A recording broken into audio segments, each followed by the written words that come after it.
Signing of enrolled acts.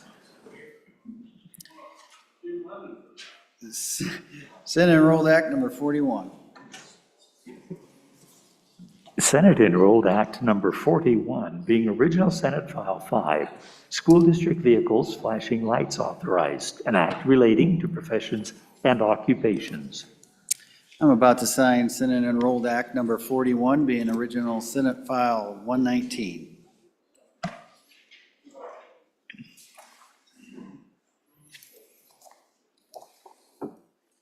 I have so signed. Senate Enrolled Act number 42.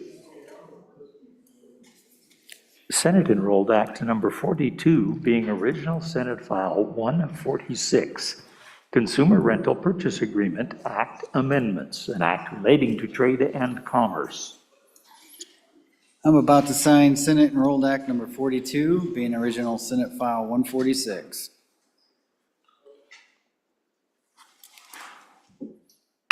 I have so signed. Senate Enrolled Act number 43. Senate Enrolled Act number 43, being original Senate File 138, Energy Impact on Wyoming Economy Study, an act relating to energy. I'm about to sign Senate Enrolled Act number 43, being original Senate File 138.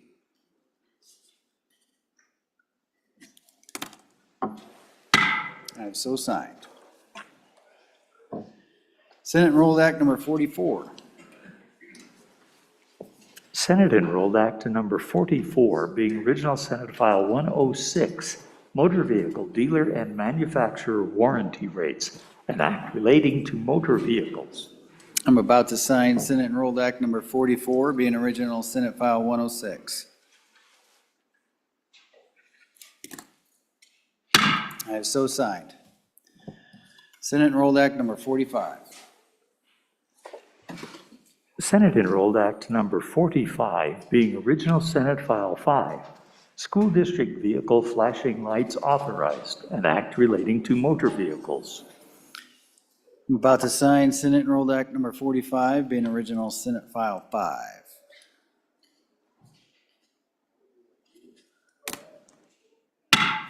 I have so signed. Messages from the House. From the House of Representatives, dated February 26, 2025. Mr. President, the following 7 bills, following 7 messages request concurrence. Message number 385. The Senate File 62, Restrooms in Publicly Funded Schools 2, passed their House on 3rd reading in an amended form. Ayes 51, noes 6, excused 5.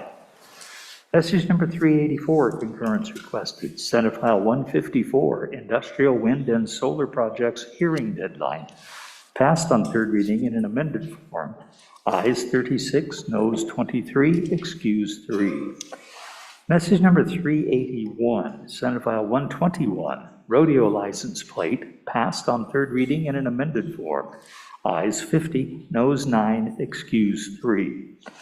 Message number 380, Senate File 113, Greater Opportunity Act, passed on 3rd reading in an amended form. Ayes 58, noes 1, excused 3. Message number 378, Senate File 56, providing false information to registered agents, passed the House. Ayes 59, excused 3.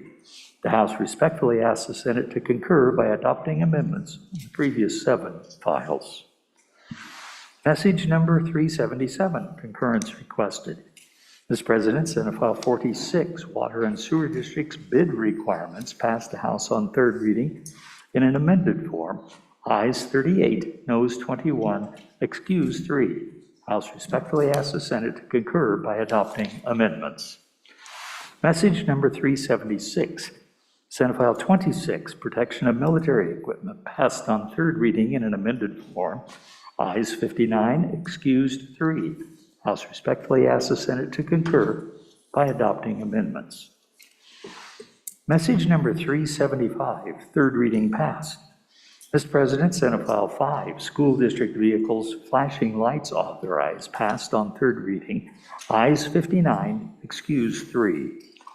Message number 379, third reading passed. Senate File 106, motor vehicle dealer and manufacturer warranty rates, passed the House on third reading. Ayes 59, excused 3. Message number 382, Senate File number 138, energy impact on Wyoming economy study, passed the House on third reading. Ayes 59, excused 3. Message number 383, Mr. President, Senate File 146, Consumer Rental Purchase Agreement Act amendments, passed the House on third reading. Ayes 59, excused 3. Signed, Katie Talbot, House Chief Clerk. Thank you, Randy. Is our doctor of the day around? Dr. Tracy Haas? There she is. Come on out. We forgot to give you your certificate of appreciation that we had for you this morning. We got all caught up with the football team being here, so I'd like to present this to you on behalf of the Senate. Thank you for coming down and visiting with us today. And we hope you come back. We hope you didn't get too bored. And we appreciate you having me here. It's good to have a doctor of the day. So one more round of applause for the doc.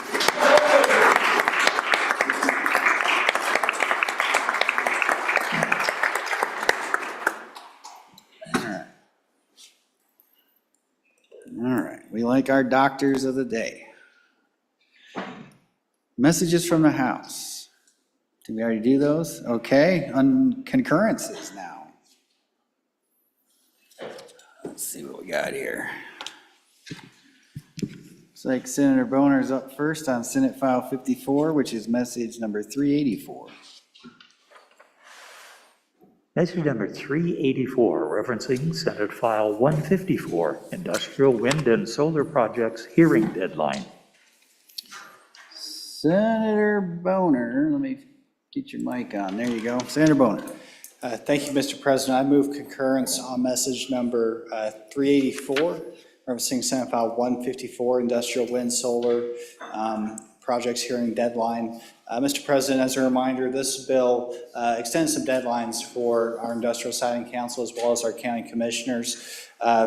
County commissioners was limited to wind and solar for Industrial Siting Council for all projects that come under their purview. What the House committee, or what they did on the other side of the hall was they made one change. We moved the cure period with the Industrial Siting Council from up to 30 days to 60 days. There's a corresponding 30-day extension for the deadline as to when the ISC actually had a chance to submit their final decision. And it's pointed out in committee that actually that doesn't give the Industrial Siting Council much more time.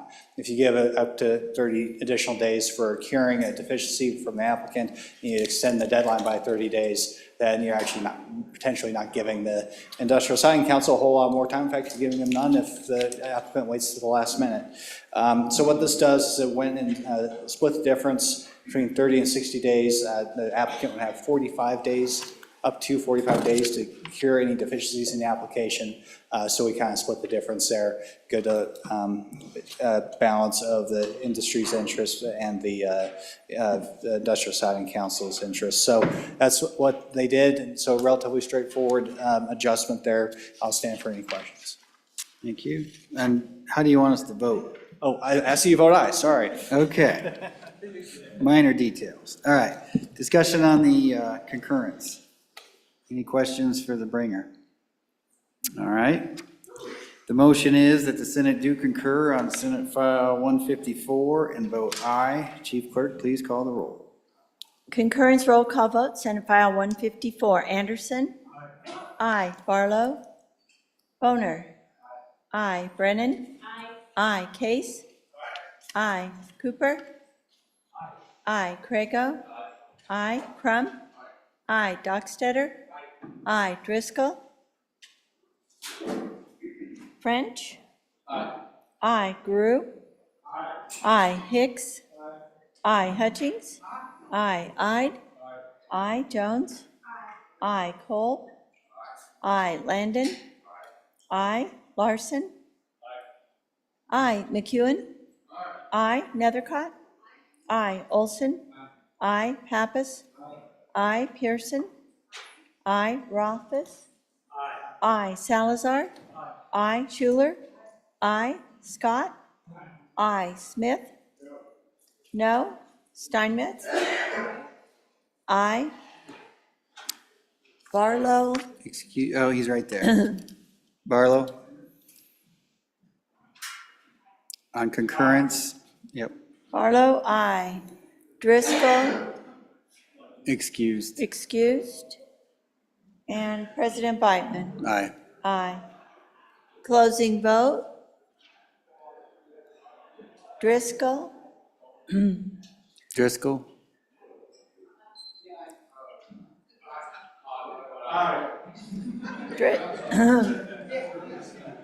Driscoll, aye. Closing vote. Closing vote closed. Senate File 154, concurrence vote, 30 aye, 1 no. By your vote, you have concurred on Senate File 154. All right. Concurrence on Senate File 121, message 381. Message number 381, concurrence requested, referencing Senate File 121, radio license plate. Senator Boner, back to you. Thank you, Mr. President. I move concurrence on message number 381, referencing Senate File 121, rodeo license plate. Ask the body vote aye. Mr. President, as a reminder, this is a bill that established a rodeo license plate that would both raise awareness that rodeo is our official state sport. It also raises money for our community college and university rodeo teams. Part of the provision of that is that we had for the voluntary donation, it had to be at least $1, so I guess less than voluntary, but it had to be at least $1. The House, or the folks on the other side of the building increased that to $20. So $20 minimum for the additional donation above the price of the license plate itself, and that's all that they did. So they'll raise a little bit more money for our rodeo teams, while still, I believe, allowing for a large number of purchases of said license plates. So I'd ask you to vote aye. I think this is a good addition. Thank you. Discussion on the concurrence. Any questions on the concurrence? All right. The motion is that the Senate do concur on Senate File 121 and vote aye. The chief clerk will call the roll. Concurrence roll call vote, Senate File 121. Anderson? Aye. Barlow? Aye. Boner? Aye. Aye. Brennan? Aye. Case? Aye. Cooper? Aye. Crago? Aye. Crum? Aye. Dockstader? Aye. Driscoll? Driscoll? Aye. French? Aye. Guru? Aye. Hicks? Aye. Hutchings? Aye. Ide? No. Jones? Aye. Cole? Aye. Landon? Aye. Larson? Aye. McEwen? No. Nethercott? Aye. Olson? Aye. Pappas? Aye. Pearson? No. Rothfuss? Aye. Salazar? Aye. Schuler? Aye. Scott? Aye. Smith? Aye. Steinmetz? No. President Biteman? No. No. Salazar? No. Hutchings? Aye to no. Closing vote. Closing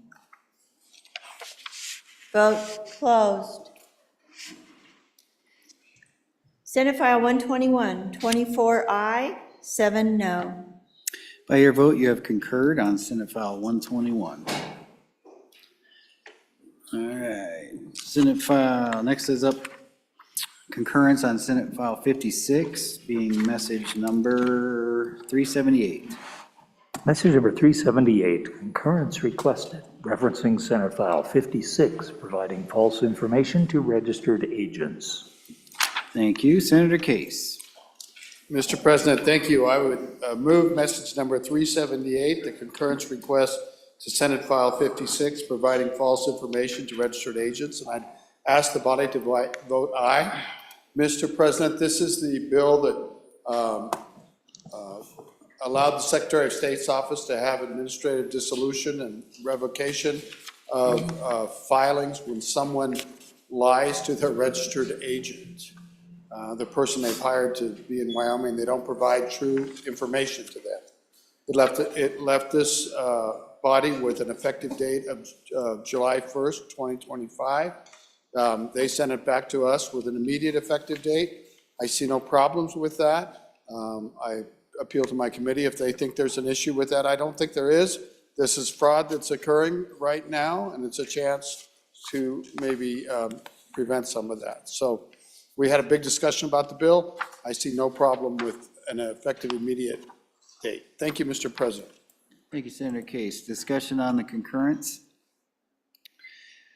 Seeing none, the motion is that the Senate do concur on Senate File 56 and vote aye. The chief clerk will call the roll. Senate File 56, concurrence roll call. Anderson? Aye. Barlow? Aye. Boner? Aye. Brennan? Aye. Case? Aye. Cooper? Aye. Crego? Aye. Crum? Aye. Dockstader? Aye. Driscoll? Aye. French? Aye. Guru? Aye. Hicks? Aye. Hutchings? Aye. Ide? Aye. Jones? Aye. Cole? Aye. Landon? Aye. Larson? Aye. McEwen? Aye. Nethercott? Aye. Olson? Aye. Pappas? Aye. Pearson? Aye. Rothfuss? Aye. Salazar? Aye. Schuler? Aye. Scott? No. Smith? Aye. Steinmetz? Aye. President Beitman? Aye. Aye. Closing vote. Closing. Vote closed.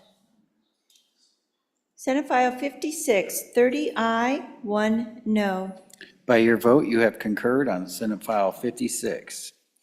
Next concurrence is Senate File 113, message number 380. Message number 380, concurrence requested, referencing Senate File 113, Greater Opportunity Act. Thank you, Randy. Senator Hutchings. Thank you, Mr. President. I move for concurrence on message number 380 for Senate File 113 and ask for your aye vote. What the House did during committee was just change the date to immediate.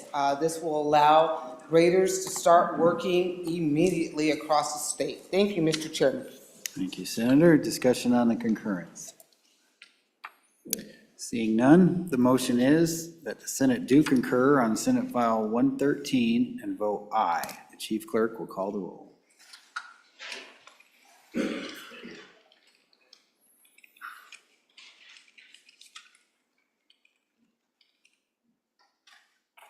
Senate File 113, concurrence roll call vote. Anderson? Aye. Aye. Barlow? Aye. Boner? Aye. Brennan? Aye. Case? No. Cooper? Aye. Crego? Aye. Crum? Aye. Dockstader? Aye. Driscoll? Aye. French? Aye. Guru? Aye. Hicks? Aye. Hutchings? Aye. Ide? Aye. Jones? No. Cole? Aye. Landon? Aye. Larson? Aye. McEwen? Aye. Nethercott? Aye. Olson? Aye. Pappas? Aye. Pearson? Aye. Rothfuss? Aye. Salazar? Aye. Schuler? Aye. Scott? Aye. Smith? Aye. Steinmetz? Aye. President Beitman? Aye. Aye.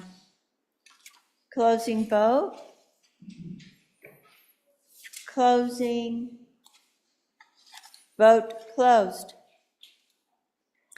Senate File 113, 29 aye, 2 no. By your vote, you have concurred on Senate File 113. Next concurrence is Senate File 46, message number 377. Message number 377, concurrence requested, referencing Senate File 46, Water and Sewer District's bid requirements. Senator Landon. Mr. Chairman, may I ask if we could lay this back for just a little bit more time on this one. Sure. Thank you very much. Okay. Give that back to you. All right. Do we have any joint conference committee meeting reports or announcements? No? Is there any joint conference committee announcements anybody would like to make? Senator Olson. Appreciate the reminder. Your joint conference committee on House Bill 199 will meet tomorrow morning at 8 a.m. to consider or to continue the discussion of House Bill 199. Thank you. The location? Yeah, I'll have to get back To to be you. determined? To be determined. Probably 113. Why don't you go Let's ahead? go with 113. All right, it's been noticed. Clock starts now. All right, Senator Boner. Thank you, Mr. President. Your Joint Conference Committee number 1 on Senate File 127, Administrative Rules Legislative Review, will meet upon adjournment today in State Capitol Room W110. W110, thank you. Okay, yes, Senator Barlow. Thank you, Mr. President. So, Mr. President, your committee number 10 got through 4 of our bills, but didn't get to the 5th one, so we will continue that 15 minutes upon recess. House Bill 222, Medical Ethics Defense Act, number 2. Just want to inform the body and the public. Thank you, Mr. President. Thank you. Senator Pappas. Thank you, Mr. President. I announced earlier that there was going to be a joint committee meeting for the Transportation Committee in room W10. However, that has been changed. It's going to be now in room 5 down in the extension. Okay, thank you. All right. Reports from standing committees. Mr. President, the following reports are dated February 26, 2025. Committee number 4, Education, to whom is referred House Bill 31 engrossed, School Safety and Security, respectfully reports same back to the Senate with a recommendation that it do pass amended. Ayes, Senators Brennan, Olson, Schuler, and Scott. Excuse, Senator Rothfuss. Senator Schuler, Chairman. The Committee number 4, Education, to whom is referred House Joint Resolution 3, Support for Rural Schools, respectfully reports back to the Senate with a recommendation that it do pass amended. Ayes, Senators Brennan, Olson, Rothfuss, Schuler, and Scott. Senator Schuler, Chairman. Committee number 9, Minerals, Business, and Economic Development, to whom is referred House Bill 137, Revisers Bill, respectfully reports same back to the Senate with a recommendation that it do pass. Ayes, Senators Anderson, Cooper, Jones, and Rothfuss. Excuse, Senator Nethercott. Senator Anderson, Chairman. Thank you, Randy. Senator Pappas? Mr. President, may I have privilege of the floor? Yes. Ladies and gentlemen of the Senate, I'd like you to see some bright, shiny faces up in the gallery behind the President. Today with us is some students from East High School, my alma mater. So today, please help me welcome the East High School FFA, along with their teacher, Joe Allen. We have 9th through 12th grade students. Welcome.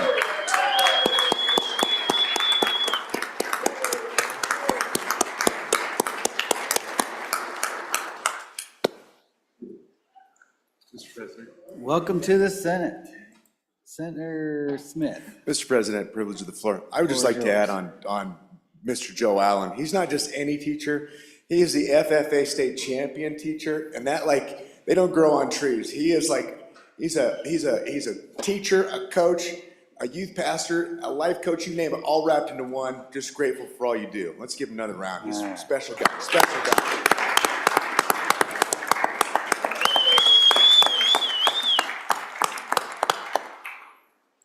Senator Barlow. Thank you, Mr. President. Mr. President, it's my pleasure to introduce to the Senate Donor Alliance CEO. Donor Alliance is that organization that coordinates the clinical quality, hospital development, all those things with donation, with organ and eye donations in the state of Wyoming. Ms. Jennifer Prinz is up here in the balcony. If she'd stand up and be recognized for all the work she does in Wyoming and Colorado for those donors. Thank you. Thank you.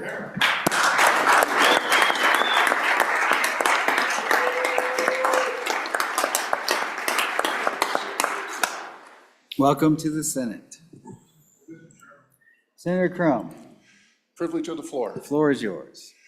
I know she's up there somewhere, but we have one of the leading cancer persons that's advocating the treatment of cancer in the state of Wyoming, Wendy Welniak, and I know she's up here somewhere. Wendy? There she is. Thank you.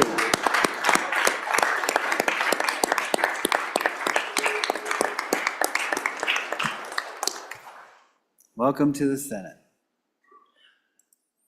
All right. Ellen, I think that clears the desk unless you have something else up there for me. All right. Madam Majority Floor Leader, we're at that order of business of consideration of bills on general file. Mr. President, I move that the Senate resolve itself into committee of the whole. You've heard the motion. All in favor say aye. All those opposed, no. Motion carries. Senator Crum, come on down. All right, all yours. Have fun. What a good example. Thanks. Thank you.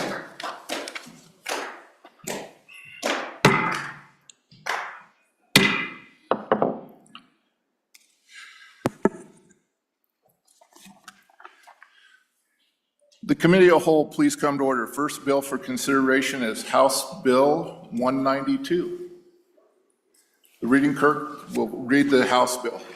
House Bill 192 engrossed Public Utilities, Wildfire Mitigation and Liability Limits, an act relating to public utilities sponsored by Representative Larson, was referred to Committee Number 7, which returned a committee recommendation that it do pass amended.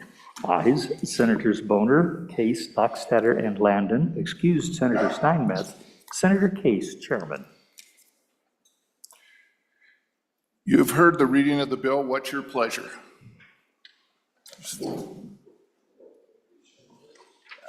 Senator Case. Thank you very much, Mr. Chairman. I move that when the Committee of the Whole rises to report that it do so with a due pass recommendation on House Bill 192, Public Utilities, Wildfire Mitigation and Liability Limits. There is a standing committee amendment, and I'd request that it be read in at this time. House Bill 192, Standing Committee Amendment Number 1 to engrossed copy, page 7, line 3 after. Mr. Chairman, I would move the standing committee amendment to House Bill 192. Ask for your favorable consideration, but I'd like to discuss it as we work through the bill. So there are several members in the body right now that are co-sponsors of this bill. We're kind of doing a bit of a sharing on getting it through. This bill, actually, the history of it, it was touched on in corporations during the past interim, but the heavy lifting was done by the Minerals Committee, but they were unable to get a bill to come to fruition. So they, with the leadership of the good chairman, Senate chairman of the Minerals Committee, they assigned kind of a task force to work on it, and that's how the bill happened that you see before you. So, Mr. Chairman, this bill deals with the liability that arises out of wildfires with respect to utilities. And of course, we've heard about these situations a lot, especially on the West Coast, where there's been just these terrible wildfires, and also in Hawaii, where a lot of blame pointing is pointed at utilities. It may or not be accurate at that point, but it really drives up the cost of public utility service to have this liability hanging out there. And certainly there's a West Coast, a large major public utility that had to seek bankruptcy protection because of wildfire liability. So utilities are kind of a different animal, Mr. Chairman. They serve all people, and I just put some things in perspective. If utility service was provided by the government, for example, we wouldn't have this issue. We wouldn't be talking about the liability that arises because it'd become under the Government Claims Act. And there'd be those limits there. So put that in perspective, because these are really, unlike a lot of businesses, they're devoted to the public interest. And so this deals with how maybe we can reduce the cost of wildfire litigation and keep our utility rates low as we move forward. It's almost all new language, Mr. Chairman. In fact, I think it entirely is.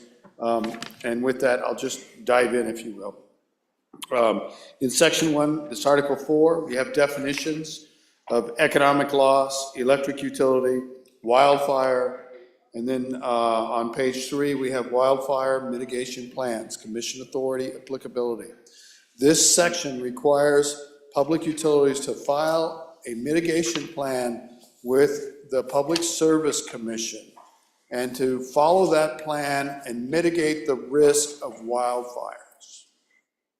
And basically, the major way that you do that is to maintain your facilities and to make sure that vegetation is not close to your lines. But it also involves maintenance of the lines themselves, that they don't get overloaded, that they are in good repair so that they're not loose to move too far in a windstorm. But with proper maintenance and mitigation of the growth of vegetation, you can prevent or significantly reduce the incidence of wildfires caused by utilities. And so that's what the plan does. It says each electric utility shall prepare a wildfire mitigation plan that shall include a minimum description of the electric utility service area and the areas within the service territory or rights of way that may be subject to a heightened risk of wildfire.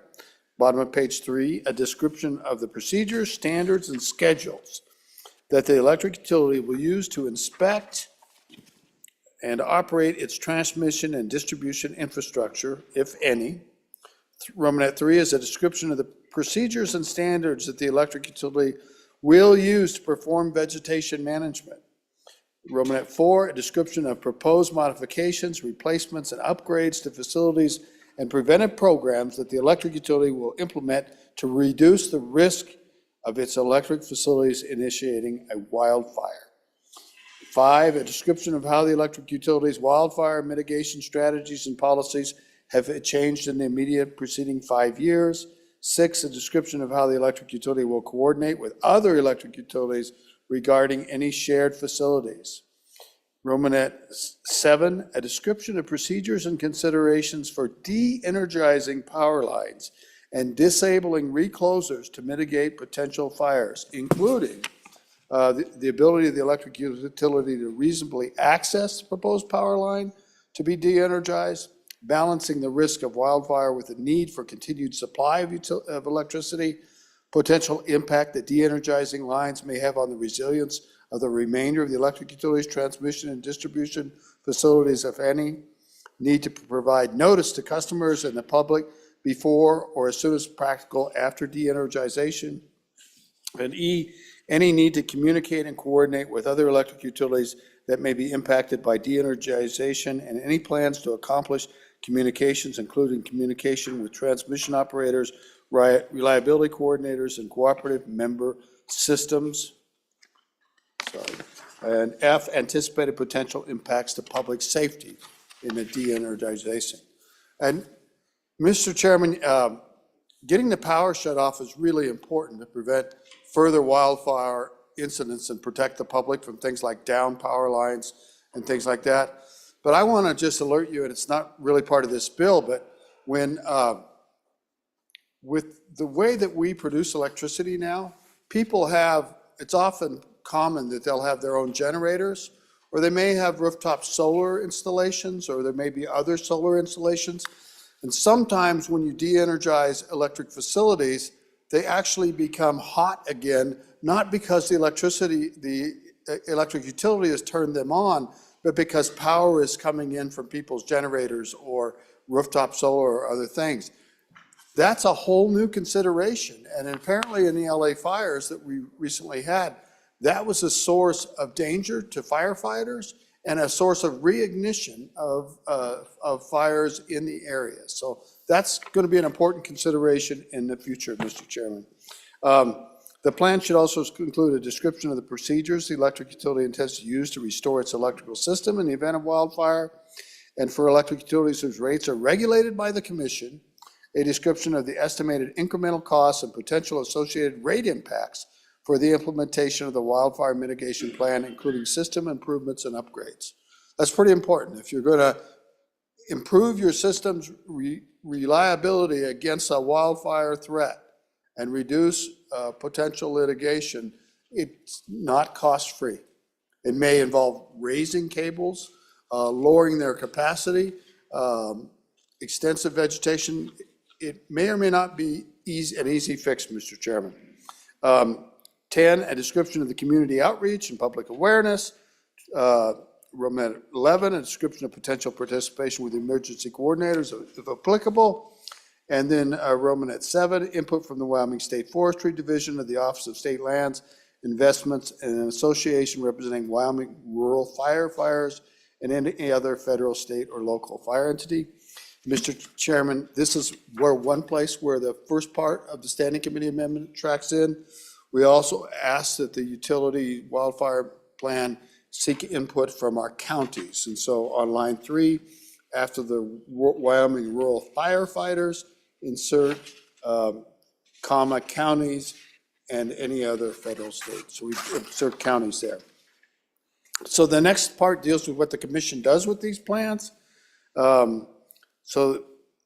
These plans are filed, the utility applies to the commission for approval, and upon receiving an application for approval, the commission has 120 days after receipt, unless the commission deems it necessary to continue the implementation of the wildlife plan for a longer period of time, and the commission has entered an order confirming the continuance and stating the facts making the continuance necessary, comma, approve the plan if the plan is reasonable, in the public interest, and appropriately balances the cost of implementing the plan with the risk of potential wildfires.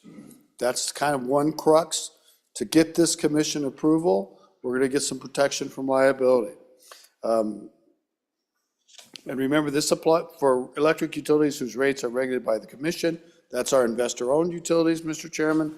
Approval of a wildfire mitigation plan shall not automatically confer to the electric utility the right to recover the costs associated with the wildfire mitigation plan.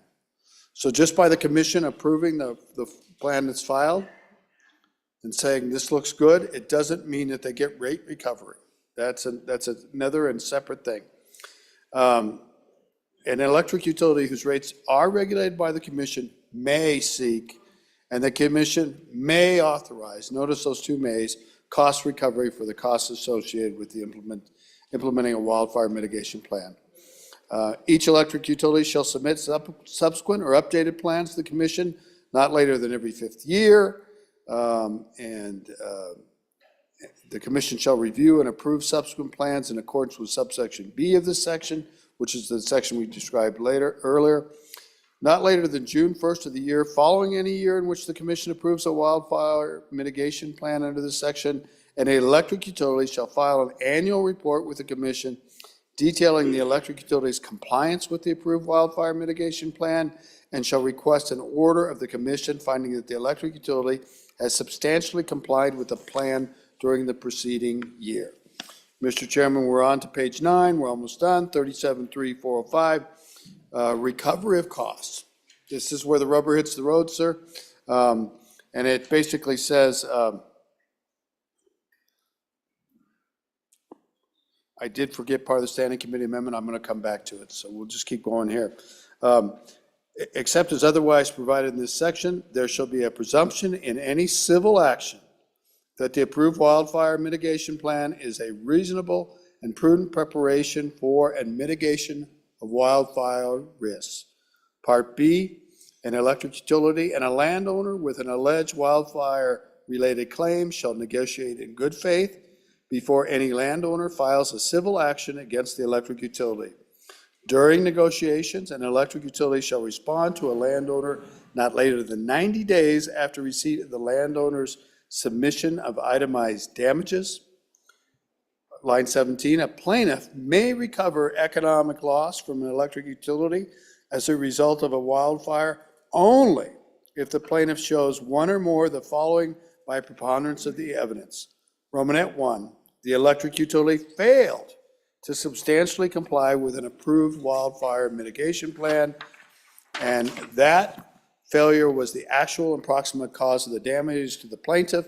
For purposes of this paragraph, the electric utility shall be deemed to have substantially complied with the wildfire mitigation plan if the electric utility attempted in good faith to comply with the plan, but was denied or unreasonably delayed access to a right-of-way after the electric utility requested access to the right-of-way to perform vegetation management or fire mitigation work in accordance with the plan. Think about what that means, Mr. Chairman. That means that that'll be a defense for the electric utility, that someone did not allow them access to the right-of-way to deal with the vegetation or other issues on the line. 11, line 11, page 10, the electric utility acted with malice or criminal intent, and the electric utility's action was the actual and proximate cause of the damage to the plaintiff. So if the electric utility isn't paying fair, they can recover damages. Line 15, the following shall apply in any civil action with any plaintiff that any plaintiff brings against an electric utility for damages caused by wildfire. 1, an action against an electric utility for damages caused by a wildfire shall be brought not later than 4 years after the date of the ignition of the wildfire. B, a plaintiff may recover economic losses. No plaintiff shall recover non-economic damages unless the plaintiff's claim is based on the injury or death of a person in a wildfire. So you can't get a non-economic damages for stuff. You can get non-economic damages for injury or death to a person. Line 7, nothing in this section shall be construed to limit any defense that an electric utility may be entitled to raise in a civil action for damages caused by a wildfire.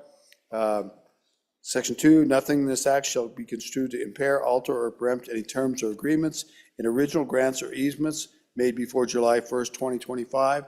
This is also part of this standing committee amendment, Mr. Chairman, and I did leave out a part I've got to go back to, but if you look on a standing committee amendment, page 11, line 14 of the standing committee amendment, page 11, line 14, we add in about the agreements have to be made before July 1st, 2025, and insert, or the terms and any other agreements between the electric utilities and third parties for the shared use of facilities. We're actually deleting, I'm sorry. So that's going to read, nothing in this act shall be construed to impair, alter, or preempt any terms or agreements in grants of easements or the terms and any other agreements between electric utilities and third parties for the shared use of facilities. So the existence of this bill doesn't change any agreements that utilities and third parties may have. Okay. Mr. Chairman, the Public Commission has rulemaking authority. Section 4, this act is effective July 1st, 2025, and sections 3 and 4 are effective immediately. And with your indulgence, I'd like to go back to page 7 after line 4. And I'm going to finish up the discussion of the Standing Committee, Mr. Chairman. Page 7, we're actually creating a new B here. That's the middle of the Standing Committee amendment.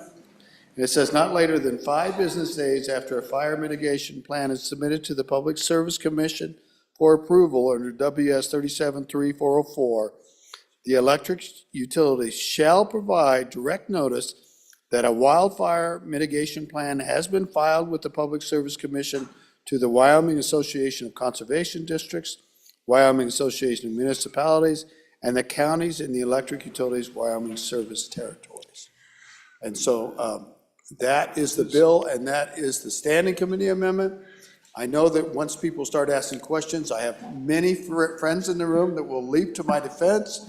But that is the committee work and the bill, Mr. Chairman. Senator Case, would you want to move that amendment? Mr. Chairman, I thought I did originally, but I'd certainly move it again. Moving Standing Committee Amendment Number 1 to House Bill 192. Thank you. We're on the amendment. Any questions or discussion on the amendment? Senator Barlow. Thank you, Mr. Chairman. So on the amendment, this will be lines 15, 16, 17 in the amendment, and I am directing it to the good chairman or whoever on the committee could. The terms and any other agreement between utilities and third parties for shared use of the facilities. I guess I'd like to know a little clarity of what shared use is, because I think that actually, or I want to understand if that's taking out, if landowners, agreements between landowners and the utilities, which by the way, by definition in this particular bill, rural electrics are utilities in this, earlier in the bill. But if that language is somehow altering what we might have as landowners with the utility. Thank you, Mr. Chairman. Further discussion. Senator Kolb.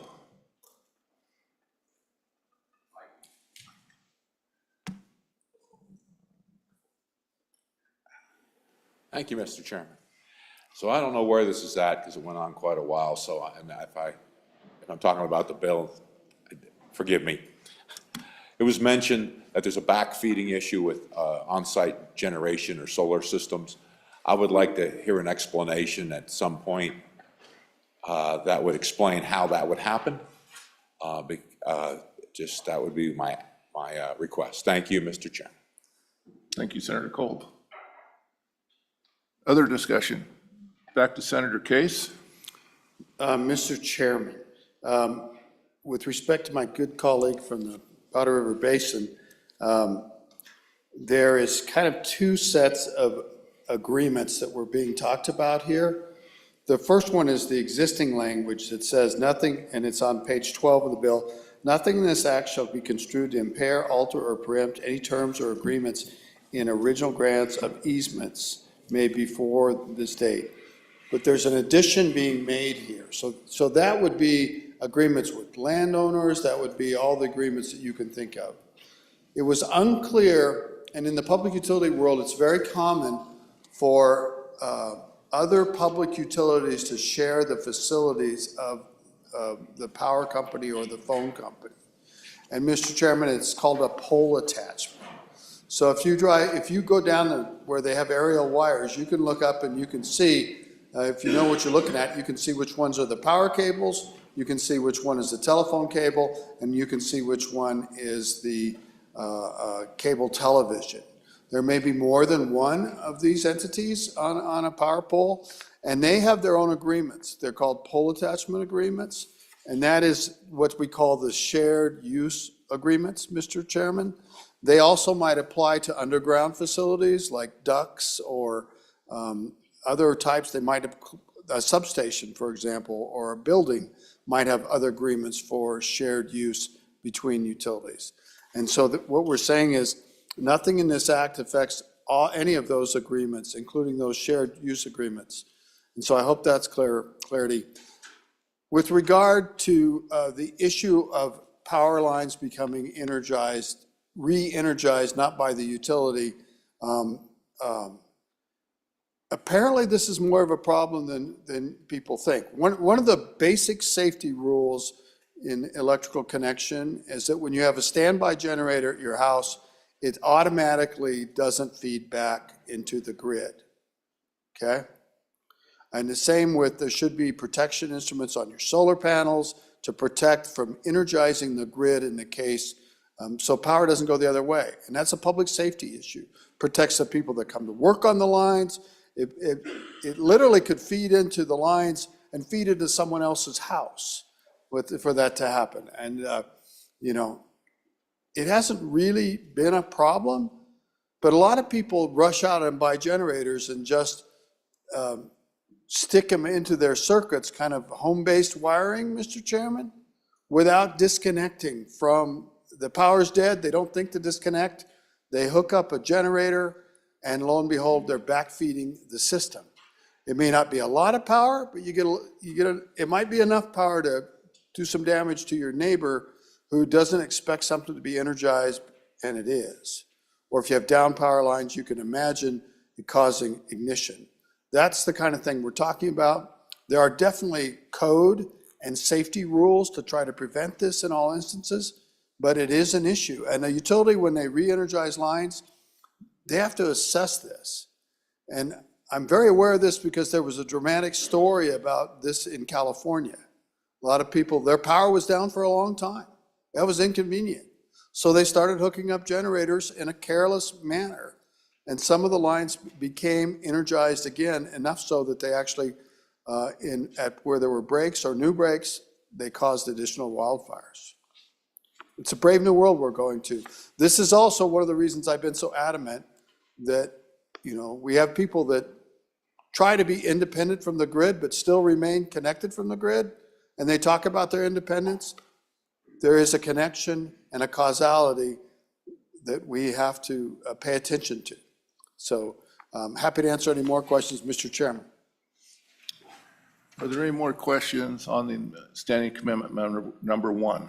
Senator Hicks. Mr. Chairman, so one of the problems that results in a lot of the fires and some of the hazards, and then ultimately the utility, is either local government or sometimes state regulations. And so it's the same here, and I'm not saying it's a problem, but our counties have planning and zoning, and they can zone, and then they can, in their land use plans, they can also specify restrictions. And so one of the things that's happened with our state to the very west on the coast out there is they prohibited not only utilities, but landowners from cleaning those rights of ways.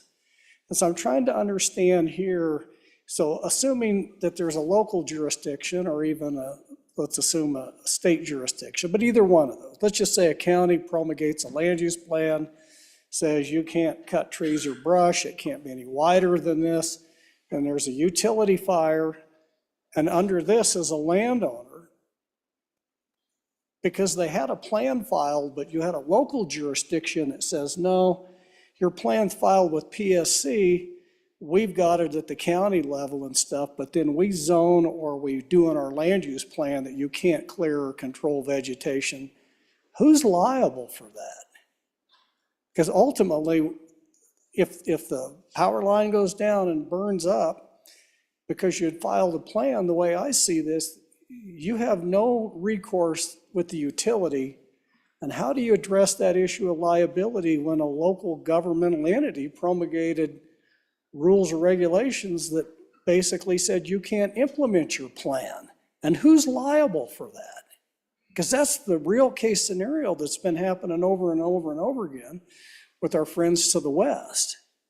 So how does this in any way address who's liable under those scenarios? You filed a plan, local government zones and passes ordinance that says you can't implement your plan, power line falls down, burns down your house and everything you own because they had a plan. It looks like you're limited on what you could do when it's not the utility's fault, it's the local governmental entities' rules and regulations that prevented them from implementing the plan. I'm trying to figure out if there's any nuances or play into this that would address that situation.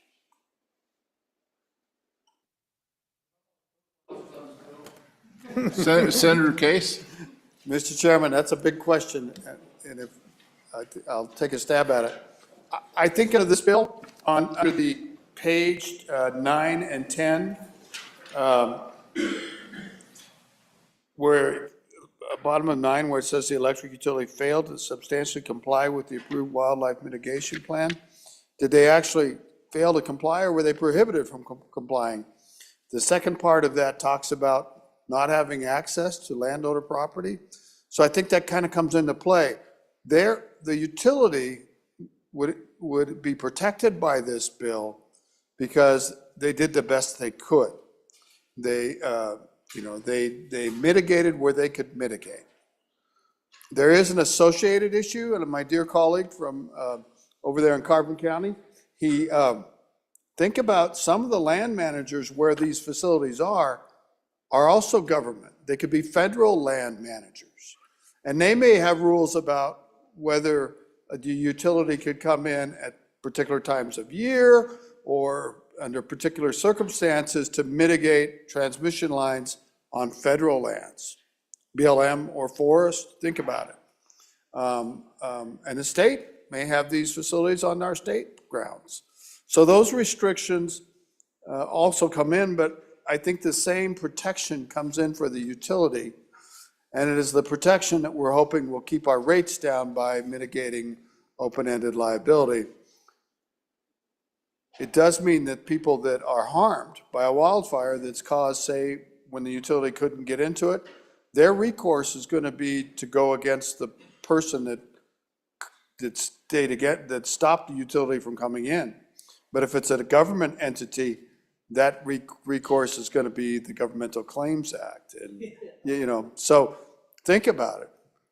But that's the big picture here. That's what we're talking about. And the reason we're talking about it is that public utility serves all people. It's not, the trouble is if electric utility is sued with outrageous damages paid, you're not hurting the pockets of the stockholders of electric utility. Those are recoverable damages that they'll be able to get from ratepayers. So that's the point here that we're talking about. Thank you, Mr. Chairman. On the amendment still, Senator Dockstader. Thank you, Mr. Chairman, on the amendment. And first of all, I will declare that I am on a board of directors for one of the co-ops, the member-owned co-ops in the state. But I also feel that I represent a large group, 12 different co-ops, member-owned, 68,824 members. Now, there's endless scenarios that you can say and do, but what we've done here is we've required the mitigation plan. The PSC needs to approve that plan. The utilities document how they are implementing that plan. Then they have to file an annual report. So we're putting all that we need to in place to offer those protections. And I would note, if there is a suit, our co-op members pay for that. They have to cover that. So it's important that we implement that plan and then report to the PSC. I'd also say that the amendment that you have here, that was brought to us by the landowners and their legal representation. So we're trying to make sure that the landowners are taken care of, they're represented, and that we implement their desires into this bill. That's exactly what this amendment is. It's taking care of the landowners.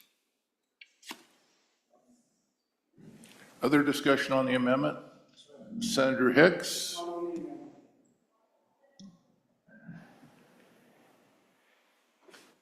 Other discussion? Question has been called. All those in favor of Senator Case's motion to adopt Standing Committee Amendment Number 1 for House Bill 192, please say aye. Opposed? The amendment is adopted. Back on the bill. Senator Case? Mr. Chairman, I don't know when the appropriate time is. There are a couple of committee of the whole amendments. They're my amendments, but I'm happy to wait till questions are exhausted. So, Mr. Chairman, back on this issue of who's liable, it looks to me like under that scenario, so you have a local jurisdiction that adopts an ordinance or a land use plan or something that precludes that. Do we need to include in here, because it gets back to what my colleague from Fremont said, that local government's only on the hook for $250,000 under the Governmental Claims Act. You just burned down a $10 million home and your barn and your corrals and everything else. So what I'm thinking is maybe to allow these utilities to seek damages associated, and I don't know the legal process that we would do that. But at some point in time, you just can't say, well, that's the local jurisdiction's responsibility because of the Governmental Claims Act's $250,000. So is there, and it's a question, and maybe a little discussion, is there a way that we can include this?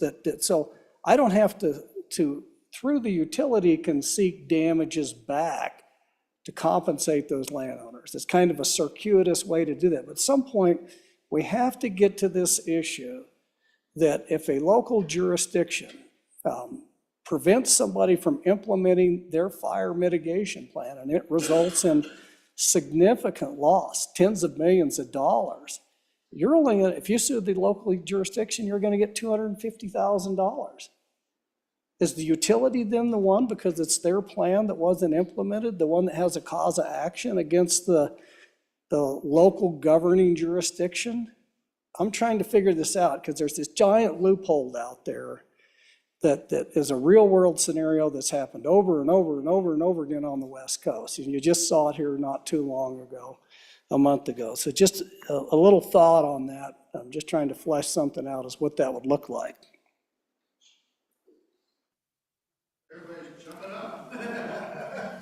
Senator Barlow. Thank you, Mr. Chairman. So, Mr. Chairman, I think the good senator raises a good point, and it seems like some accommodation, and I'll certainly work with other proponents of this and the utilities. Some part of this could be brought in under the new 403, which starts on page 3, the bottom of page 3, and goes on, about what the plan should include. If the plan includes acknowledgement that there are limitations to access because of land management or timing issues or et cetera that might impair the utilities' ability to complete their obligations under a mitigation plan, that would be identified in the plan.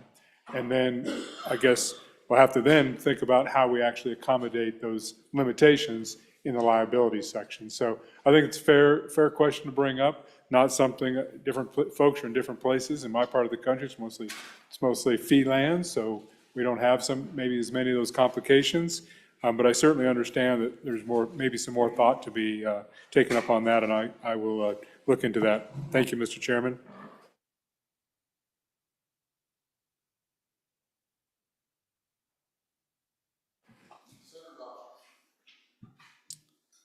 Thank you, Mr. Chairman. Mr. Chairman, we had this as an interim topic in the Minerals Committee during the off-season and spent quite a long time working pieces of legislation and then didn't bring forward a piece of legislation because honestly, this is a real challenge.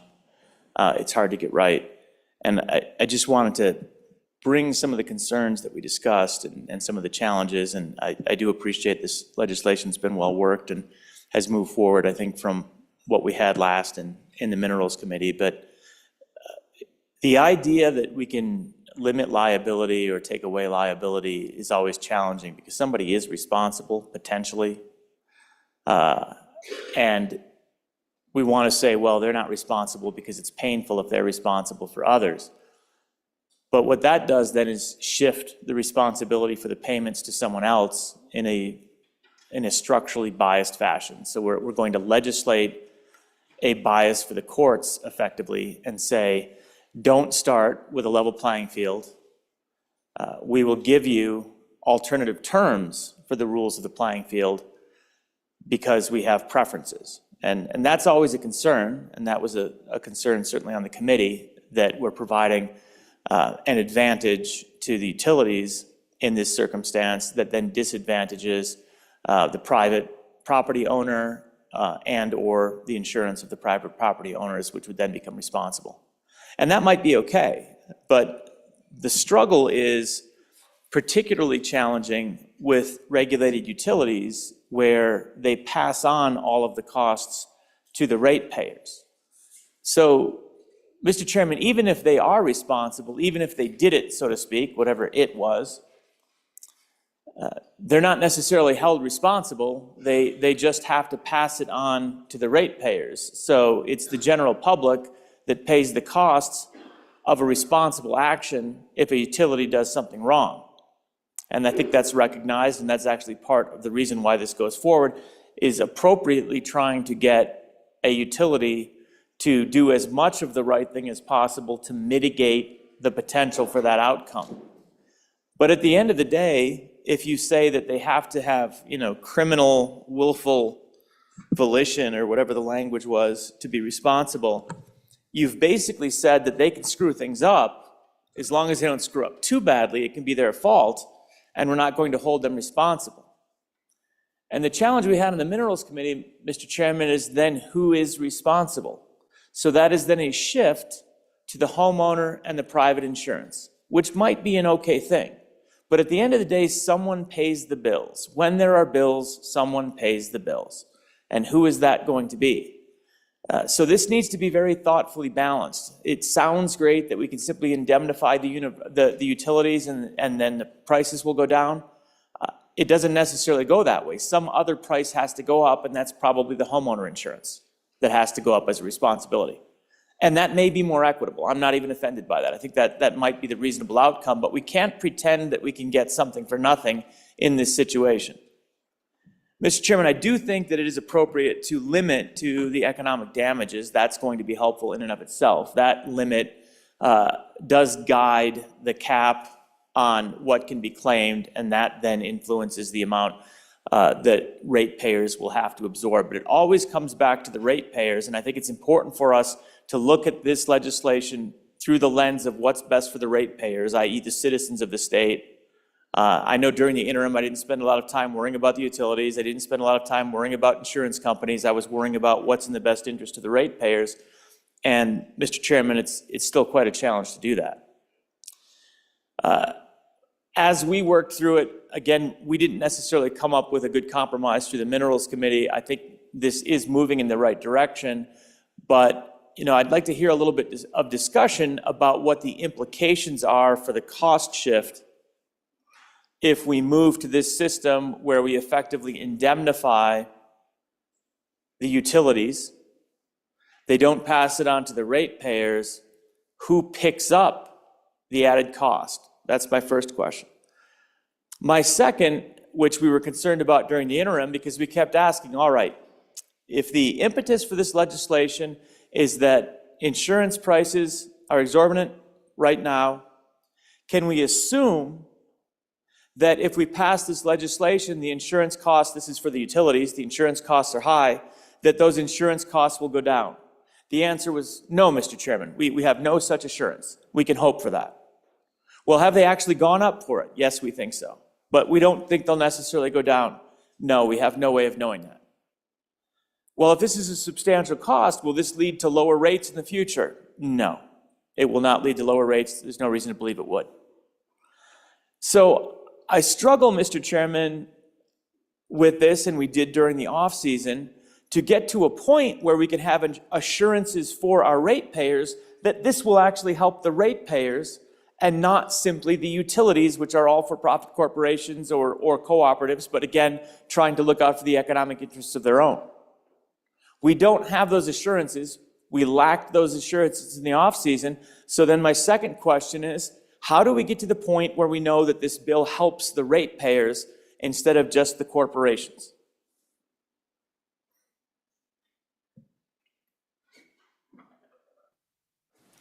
Further discussion on the bill.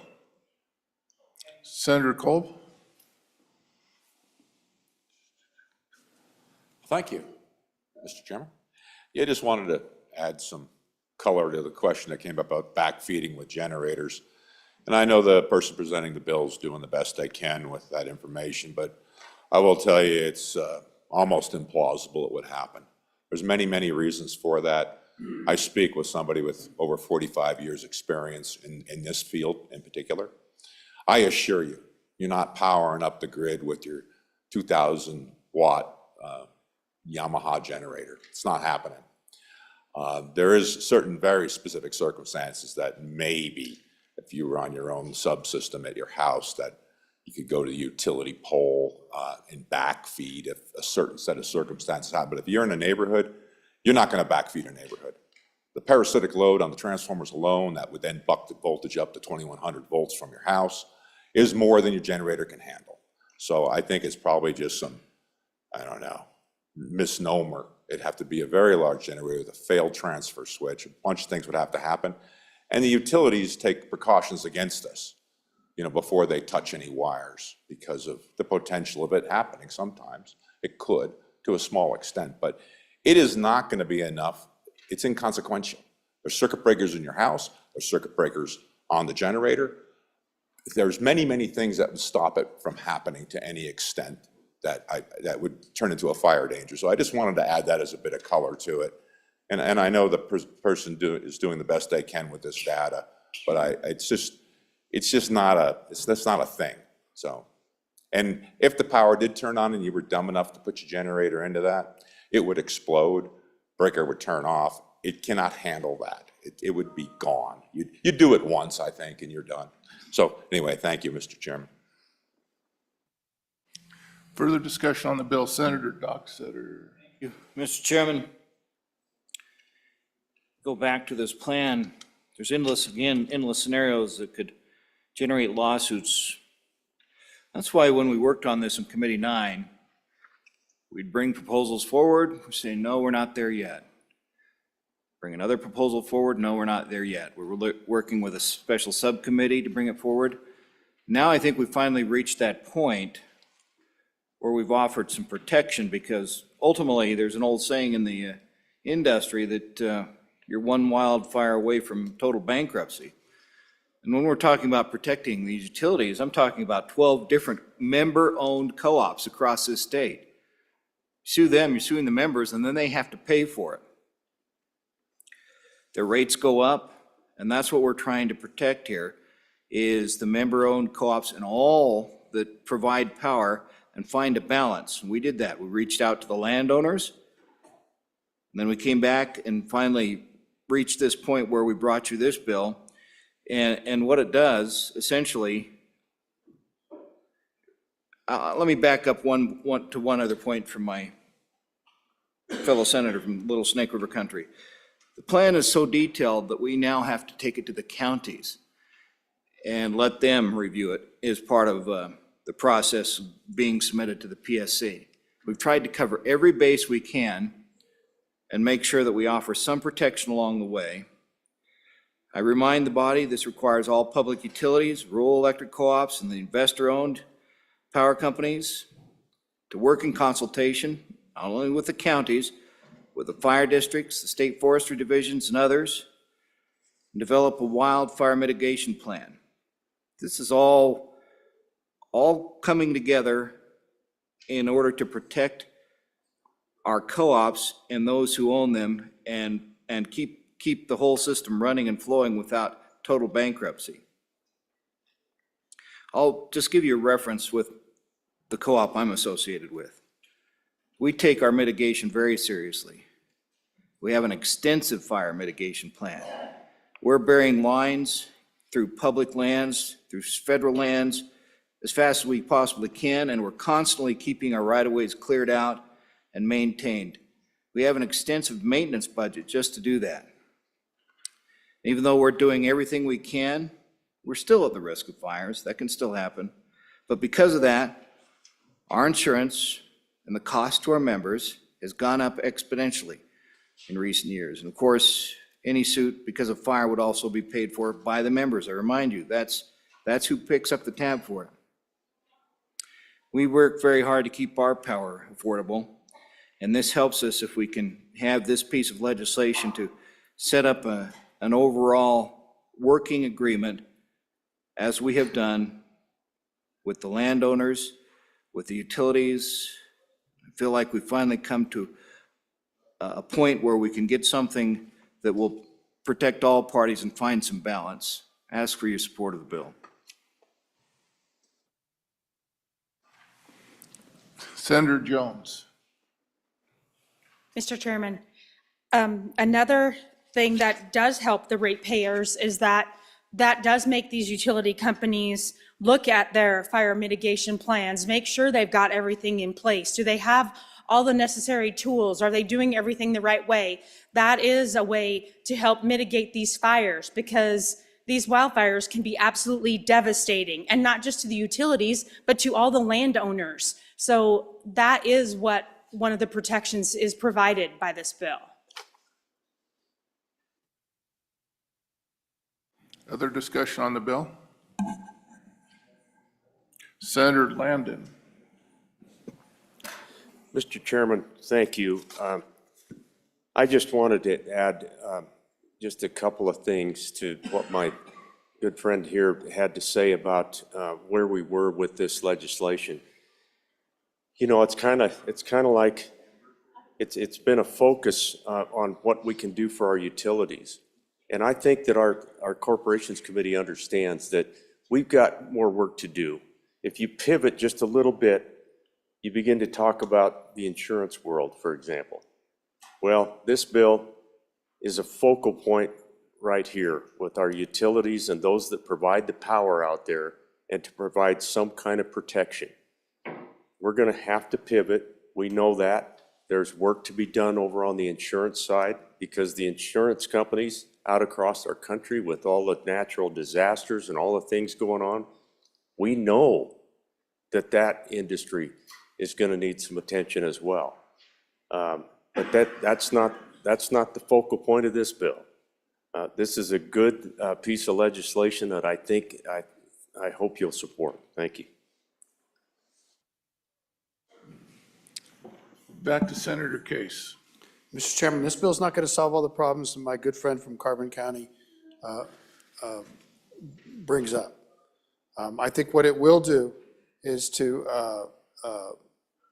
raise awareness of utilities and customers and municipalities and firefighters and the whole group about implementing a mitigation plan that's now on paper and is a commitment by all parties involved, and that there are consequences of not following the mitigation plan.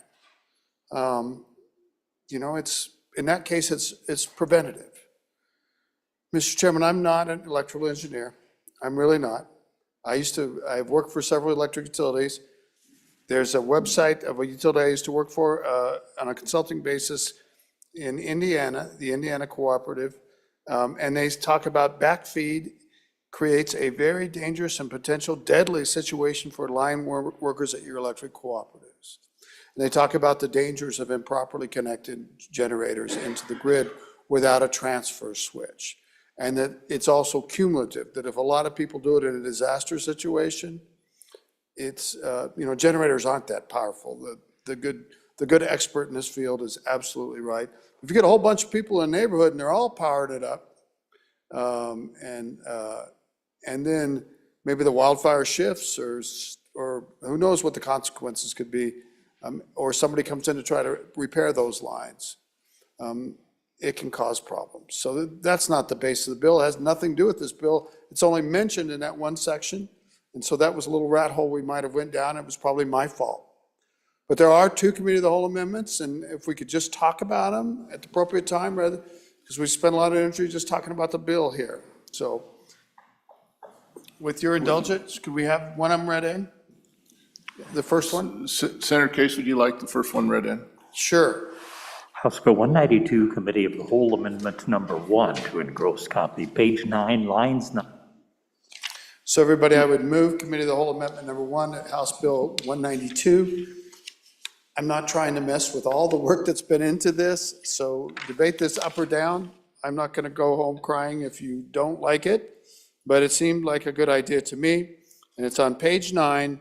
It's in your engrossed bill. It's the Part B, and it basically deletes that Part B. And Part B says, remember this is under the recovery of costs sections, says an electric utility and a landowner with an alleged wildfire-related claim shall negotiate in good faith before any landowner files a civil action against the electric utility.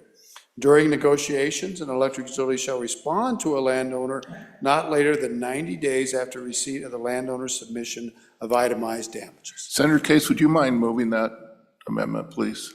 I thought I did, honestly. We didn't get it up I'll do there. it again. I would move Committee of the Whole Amendment to House Bill 192.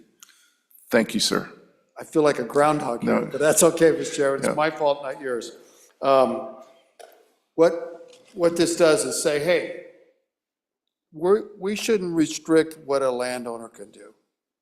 We shouldn't take away their access to the court. I realize that there are perhaps social costs and social savings to restricting the landowner's rights to get to the court, but to put it in the law, I'm proposing we take that out. I don't think it'll have severe consequences. There are people in here in this room that disagree with me, and I'm going to shut down and listen to them. Any discussion on Committee of the Whole Amendment Number 1 for House Bill 192? Senator Barlow. Mr. Chairman, and so colleagues, because as in full disclosure, I'm a landowner, and I have numerous power lines crossing lands that we own and operate, and they are of multiple different ownerships, not just a cooperative, but others as well. And I think part of what the value of this is that that those far off, some of these are from far off places, that you actually get to understand, you have a first dialogue before you go to a courthouse steps. And we do this in other places in the law. We do this in oil and gas. We have the Surface Owner Accommodation Act, which says you have to go through some level of good faith negotiation prior to going to a condemnation. And so this is not novel, I don't think, to this bill. It's actually done in other places, or sometimes we require a mediation prior to court or at that level. So I would resist this amendment. I certainly understand that we're not trying to restrict an access to the courts, Mr. Chairman, on the amendment. We're just, landowners just want to actually have those initial conversations, because sometimes what happens is you're just told, no, thank you, we're not going to deal with you. That's some of the reactions a landowner gets. That's why in 2006, and I'm sure the good senator, the author of this, would remember 2006, 7, 8, Surface Owner Accommodation Act came about, because that's the reaction that landowners get sometimes in the oil and gas patch, and said, hey, we're not going to deal with you. We're just going to go to condemnation, go to that. So I think this should be kept in the bill as a way to have those communications before you have to get to a court, because like I said, Mr. Chairman, some of these folks, they are not on some of the power lines that cross our park. Their headquarters are not in Wyoming. They are somewhere else, and you are dealing with, other folks, land folks, representatives, et cetera. So I would keep this in the bill, resist the amendment. Thank you, Mr. Chairman. Other discussion on Committee of Whole Amendment number 1. Senator Dockstader. Thank you, Mr. Chairman. I appreciate the good work of our chairman here and what he's trying to do, but I specifically have in my notes that the landowners support this section, definitely. So I would push back and resist this amendment because it does have landowner support as is. Thank you. Any further discussion on the amendment? With one swing at bat, I get at least two, don't I? Well, Mr. Chairman, I think having access to the courts is a fundamental thing, and I do hope you support the amendment. I'm happy to live with the consequences.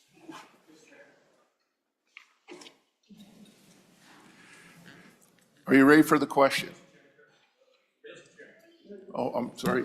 Senator Rothfuss, I'm sorry. Thank you, Mr. Chairman. On and for the amendment, and sorry I just walked in, didn't have a chance to stand up before the sponsor. I do think it's important, obviously, that everybody have access to the courts. This preclusion was one of the new pieces of language, certainly didn't, I think, come from the interim work, and it was a concern that I had when I read it. I think the amendment to remove the paragraph certainly improves the bill.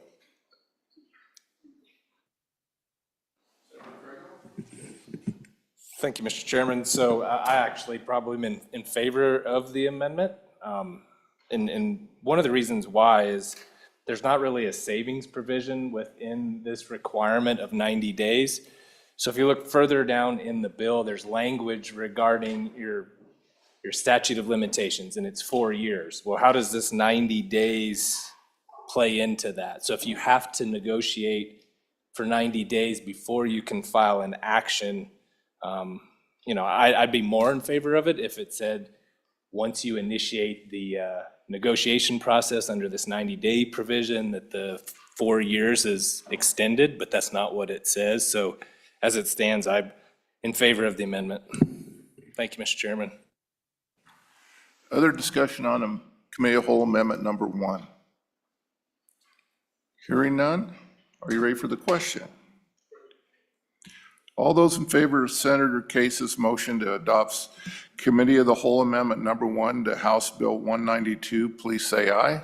Aye. Opposed? No. Division has been called. All those in favor, please rise.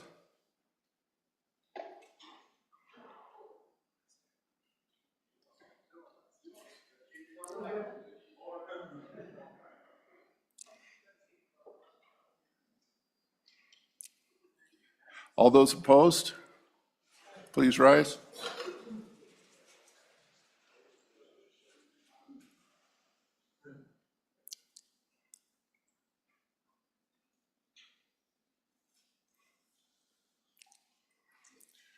13, 9413 again, so the motion has failed.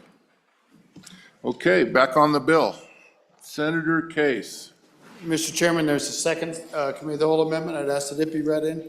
House Bill 192, Committee of the Whole Amendment Number 2 to engross copy, page 10, line 3, delete.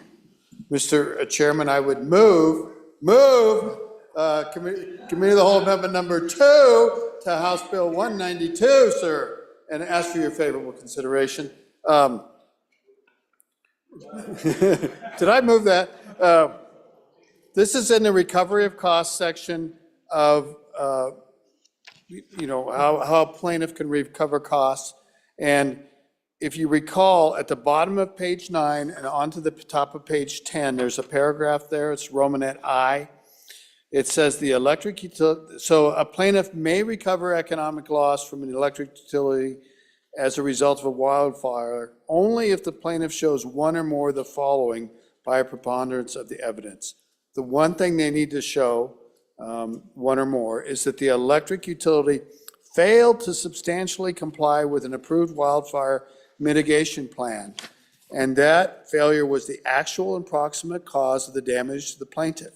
For purposes of this paragraph, an electric utility shall be deemed to have substantially complied with a wildfire mitigation plan if the electric utility attempted in good faith to comply with the plan, but was denied or unreasonably delayed access to a right-of-way after the electric utility requested access to the right-of-way to perform vegetation management or fire mitigation work in accordance with this plan. The problem is, Mr. Chairman, that's kind of open-ended. So if there's it doesn't say that the utility has to keep working at trying to mitigate that section, that they have to, perhaps they have to sue the landowner to get access to do the work that's necessary to protect the rest of the system from that landowner that hasn't granted access. So my proposed amendment number 2, Mr. Chairman, deals with that. And it goes in after the word plan, which is on line 9. It's going to be a very long sentence, but it's the end of that. And it says, and the denial or delay was a proximate cause of the damages to the plaintiff. A denial or delay shall not be deemed a proximate cause of the damages unless the electric utility made reasonable efforts to enforce their easement access rights within a reasonable time. So if the electric utility doesn't do something about this situation where they're denied access, or try to do something about it, and they just say, well, we didn't get permission from Joe Blow, see you in 5 years, they can't do that. And the plaintiff says you got to do better than that. That's the amendment. I ask for your favorable consideration. Discussion on the amendment? Senator Dockstader. Appreciate again the work of good chairman. Folks, a lot of work went into this with endless stakeholders. That's why it took so long. We had people coming, testifying, reviewing, state agencies, local people. We tried to cover every base we can. Appreciate what we're trying to accomplish here, but we've got a piece of work that has involved all the stakeholders, and I respectfully resist one more amendment to it, asking that you resist this amendment and support the bill. Further discussion? Senator Rothfuss. Thank you, Mr. Chairman. I haven't heard objections from stakeholders to this particular amendment. I guess I would ask, what are the objections to this amendment? It seems to take the previously existing language, which has some loophole provisions, and tighten it down to the point where there's an obligation to effectively attempt pursuant to the language, and that makes a lot of difference. I mean, to me, this is a reasonable fix of the existing language without actually changing the policy intent. So I guess I'd ask the good senator from the western part of the state, what are the actual concerns with this language? I'm at this point on for the amendment because it seems like an appropriate remedy to the legislation and improves the bill. Further discussion?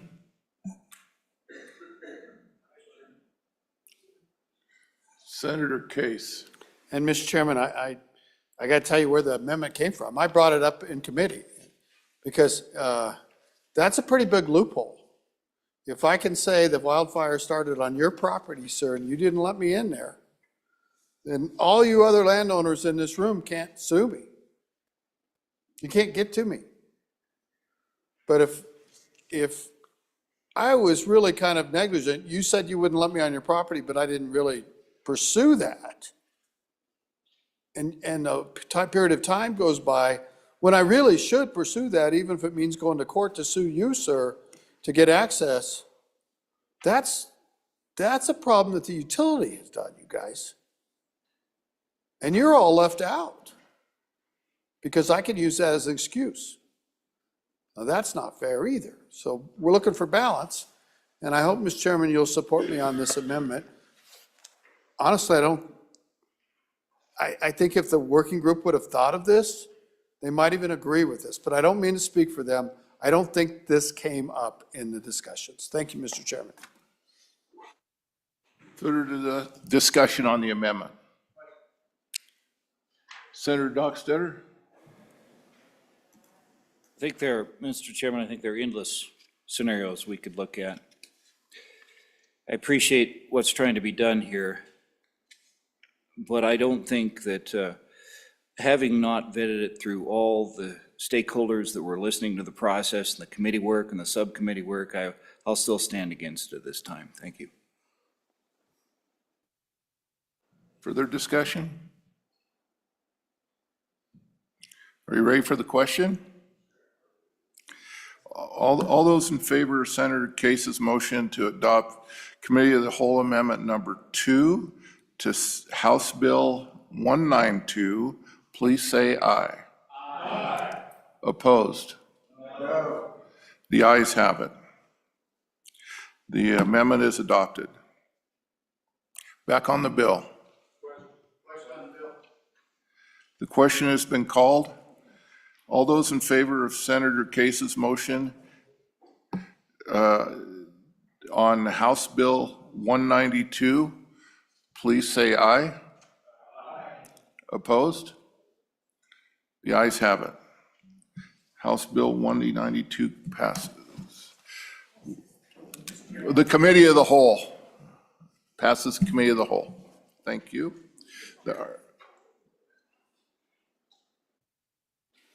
Senator Rothfuss. Mr. Chairman, may I have the privilege of the floor? You may. Thank you, Mr. Chairman. Mr. Chairman, I wanted to introduce for the Senate and have them welcome my lovely wife, Heather, my son, Finn, and my daughter, who seems to have vanished, Cora. I'm guessing hiding behind the post there, if they would stand up. I'd like to welcome them, but I'd like to take it one step further if we possibly can, Senate, because my wife, Heather's birthday is today, I'm afraid. And this is what she's doing. And nobody sings a better birthday song than the Wyoming Senate. So if we could sing her happy birthday, that would be spectacular. Birthday to you. Happy birthday to you.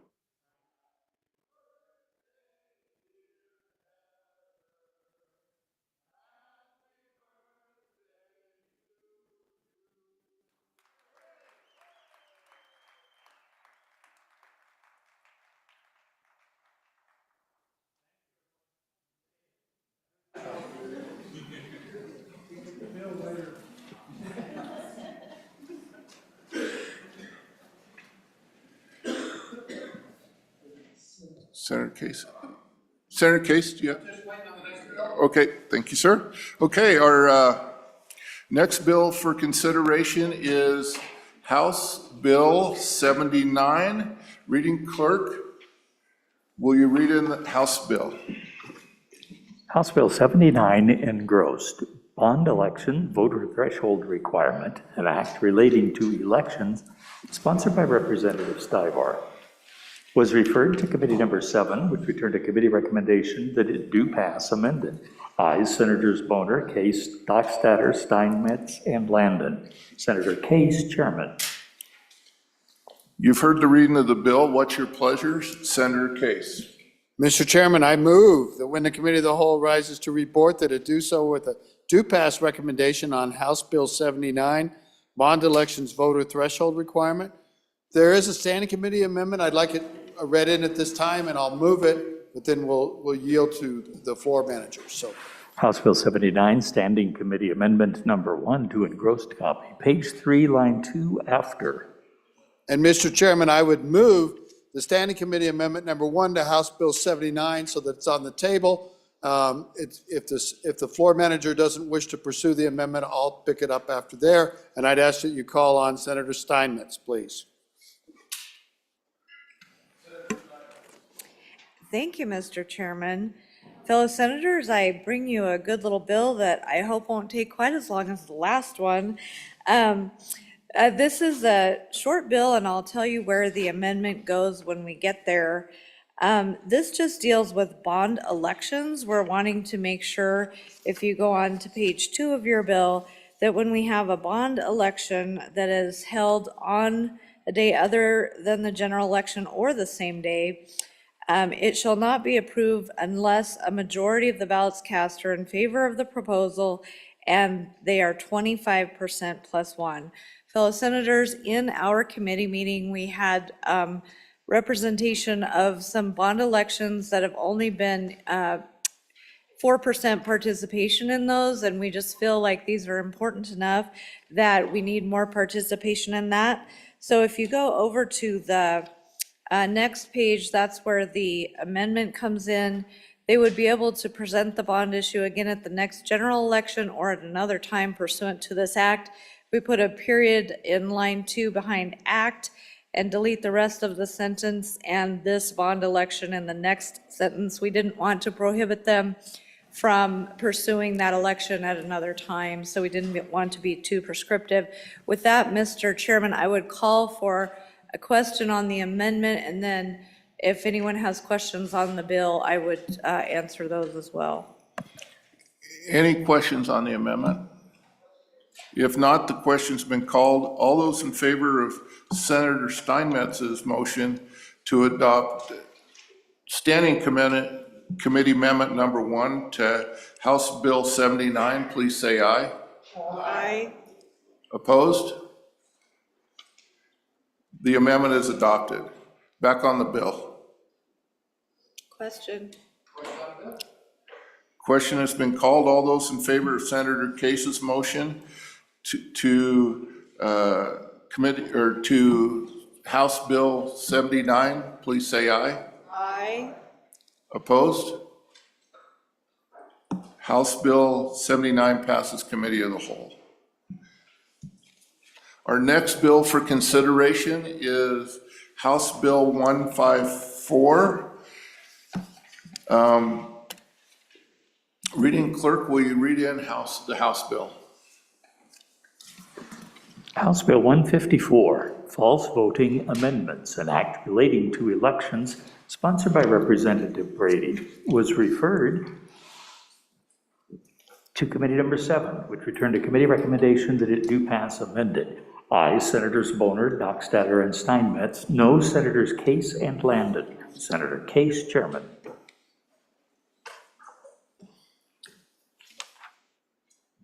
Senator Case, it's your afternoon. Mr. Chairman, it sure is. Mr. Chairman, I move that when the Committee of the Whole rises to report, it do so with a do-pass recommendation on this nice House Bill 154, false voting requirements. It is a white bill, but Mr. Chairman, we can't stand white bills in my committee, so there is an amendment, and I'd ask that it be read in. The Standing Committee amendment, please. House Bill 154, Standing Committee Amendment Number 1, page 2, line 5, after. And Mr. Chairman, I would move the Standing Committee Amendment Number 1 to House Bill 154 and ask for your favorable consideration. Mr. Chairman, what the Standing Committee Amendment does is go into the second part of the bill, and this is under the definition of what false voting is, and this is existing language.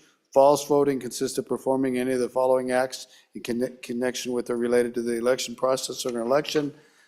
It includes, there's new language on page 2, voting or offering to vote more than once in an election. And then here's the new language, including voting more than once in a Wyoming election or voting in any other state. and then voting or offering to vote in Wyoming for the same federal election. We took out the words in the standing committee, or offering to vote, Mr. Chairman. That's what the standing committee did. So I'd ask for your favorable consideration of the standing committee amendment. Discussion on standing committee amendment number 1. Question's been called.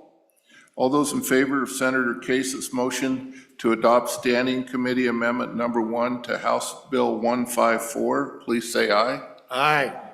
Opposed?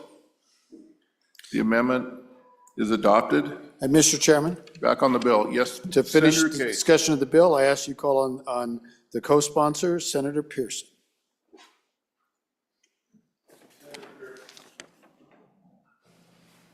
Thank you, Mr. Chairman. Fellow senators, this is a nice little simple bill. I would ask for your aye vote on this bill.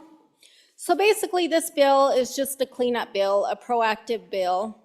So the existing language in the statute doesn't cover voting in Wyoming and another state. So the current statute criminalizes double voting within the state, and this clarifies the statute to voting in Wyoming and another state.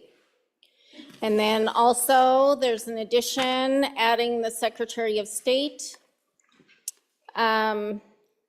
Section E, it says the county sheriff shall investigate acts of false voting at the request of the Secretary of State or a county clerk who has reasonable cause to believe that a person has committed false voting. That's pretty much it. You guys, do you want me to read the whole bill to you? I could do that for you. Do you want me to read it to you? Come on, come on. All right, so that's it. If you have any questions, let me know. Further discussion on the bill? Senator Craigo? Thank you, Mr. Chairman. So just a question for the sponsor of the bill. Do you know, and because I'm just asking, I haven't seen it anywhere else, where we allow the Secretary of State to require our local sheriff to do anything? Is that new just for this particular piece of legislation, or is that somewhere else in statute? Thank you, Mr. Chairman. Other discussion, Senator Steinmetz. Thank you, Mr. Chairman. I can answer that. I'm not sure exactly where it is, but he does have the ability to investigate complaints with the county sheriff, and so it is found there. That's what his testimony was in committee. Senator Craigo? Thank you, Mr. Chairman. Maybe just before the next reading, we could get the reference to that statute wherever it is. Thank you. Further discussion on the bill, Senator Jones? Mr. Chairman, I was just wondering, do we have any testimony that this has been an issue, or are we just trying to be preventative right now? Further discussion? Back to our sponsor. Any further discussion? Senator Pearson. Thank you, Chairman. So I think in committee, one of the clerks said that there was one instance where someone voted in another state and Wyoming, and that other state actually prosecuted. So it could happen. You know, this is just putting in statute that we have the ability to criminalize someone that votes in both our state and another state. And then as far as adding the Secretary of State, so apparently this is in line with statutes using both the Secretary of State along with the county clerks. And this bill just clarifies. In testimony, the clerks said that they didn't have any position on this. So anyway, did I answer all the questions? Did I? Okay, thank you. Senator Cole? It's getting better on that microphone picking there, Chairman. Thank you. Yeah, so I think the question from my mind comes down to, did anyone ask the Sheriff's Association, Chiefs of Sheriff's Association, what they thought about this authority? I was a county commissioner for 8 years, and I never heard of any of the state electeds being able to tell the sheriff what to do. So I really look forward to an answer with that. And I too have heard of instances where people voted in 2 places. So it has happened. I don't think it's rampant, but I think it has happened. I mean, I was told it's happened in Sweetwater County. So look forward to the answers. Thank you, Mr. Chairman. Further discussion? Senator Landon. Mr. Chairman, thank you. The 2 senators at the front of the room landed right in the middle of the reason I voted against the bill in committee. This is the first and only time I'm aware of that we have put the Secretary of State in a position where he can bypass the chief election official of your county and go directly to a sheriff, require launching an investigation, and not necessarily even contact the county clerk. So that gave me some heartburn, and that's why I was against the bill. Thank you. Further discussion?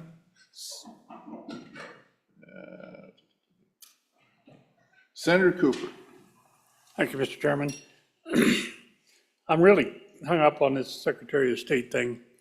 That really bypasses, as a previous speaker said, our county clerks. I stand by our county clerks. We got some really good ones.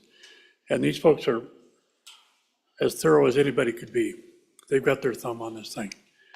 We've had 4 cases of voter fraud prosecuted in the last 45 years in the state of Wyoming. We don't need to hear, well, somebody said that this happened. If there's actual evidence of it, then that should be brought forward. But 4 cases of voter fraud in 45 years. We're fixing something that ain't broke. I stand by my county clerks. Further discussion? Senator Kolb? Yeah, thank you, Mr. Chairman. Just to be clear, I'm in support of this bill and the concept. I do want to know how it works. And it must be the 4 cases in Sweetwater County, because I'm aware of them, for voter fraud. But we're talking about a nuance here between, I think, voting in 2 places. But it has happened. They prosecuted. Thank you, Mr. Chairman. Senator Steinmetz. Thank you, Mr. Chairman. I just had that citation to clear that up, so it's, I can't see the top of it. I can read this part to you. The Secretary of State or the county clerk may refer to any suspected violation of the election code to the appropriate prosecuting authority as provided in this section. So that would cover the county sheriff as well. And the citation is 22-26-121D. Yeah, thank you, Mr. Chairman. So that does not cover that. Those are 2 different things. So referring a set of facts or fact scenario to the prosecuting authority, likely your county attorney or your district attorney, and referring that to them and letting them make the decision is much different than what this says, which says the county sheriff shall investigate, and there's no flexibility in that. They don't get to make a judgment call under the language in this particular proposed bill. So those are 2 different things. I mean, I do know that I do know the Secretary of State can refer cases to the local prosecutors, but that's not what this particular language says. So maybe there's something else out there, but thank you, Mr. Chairman.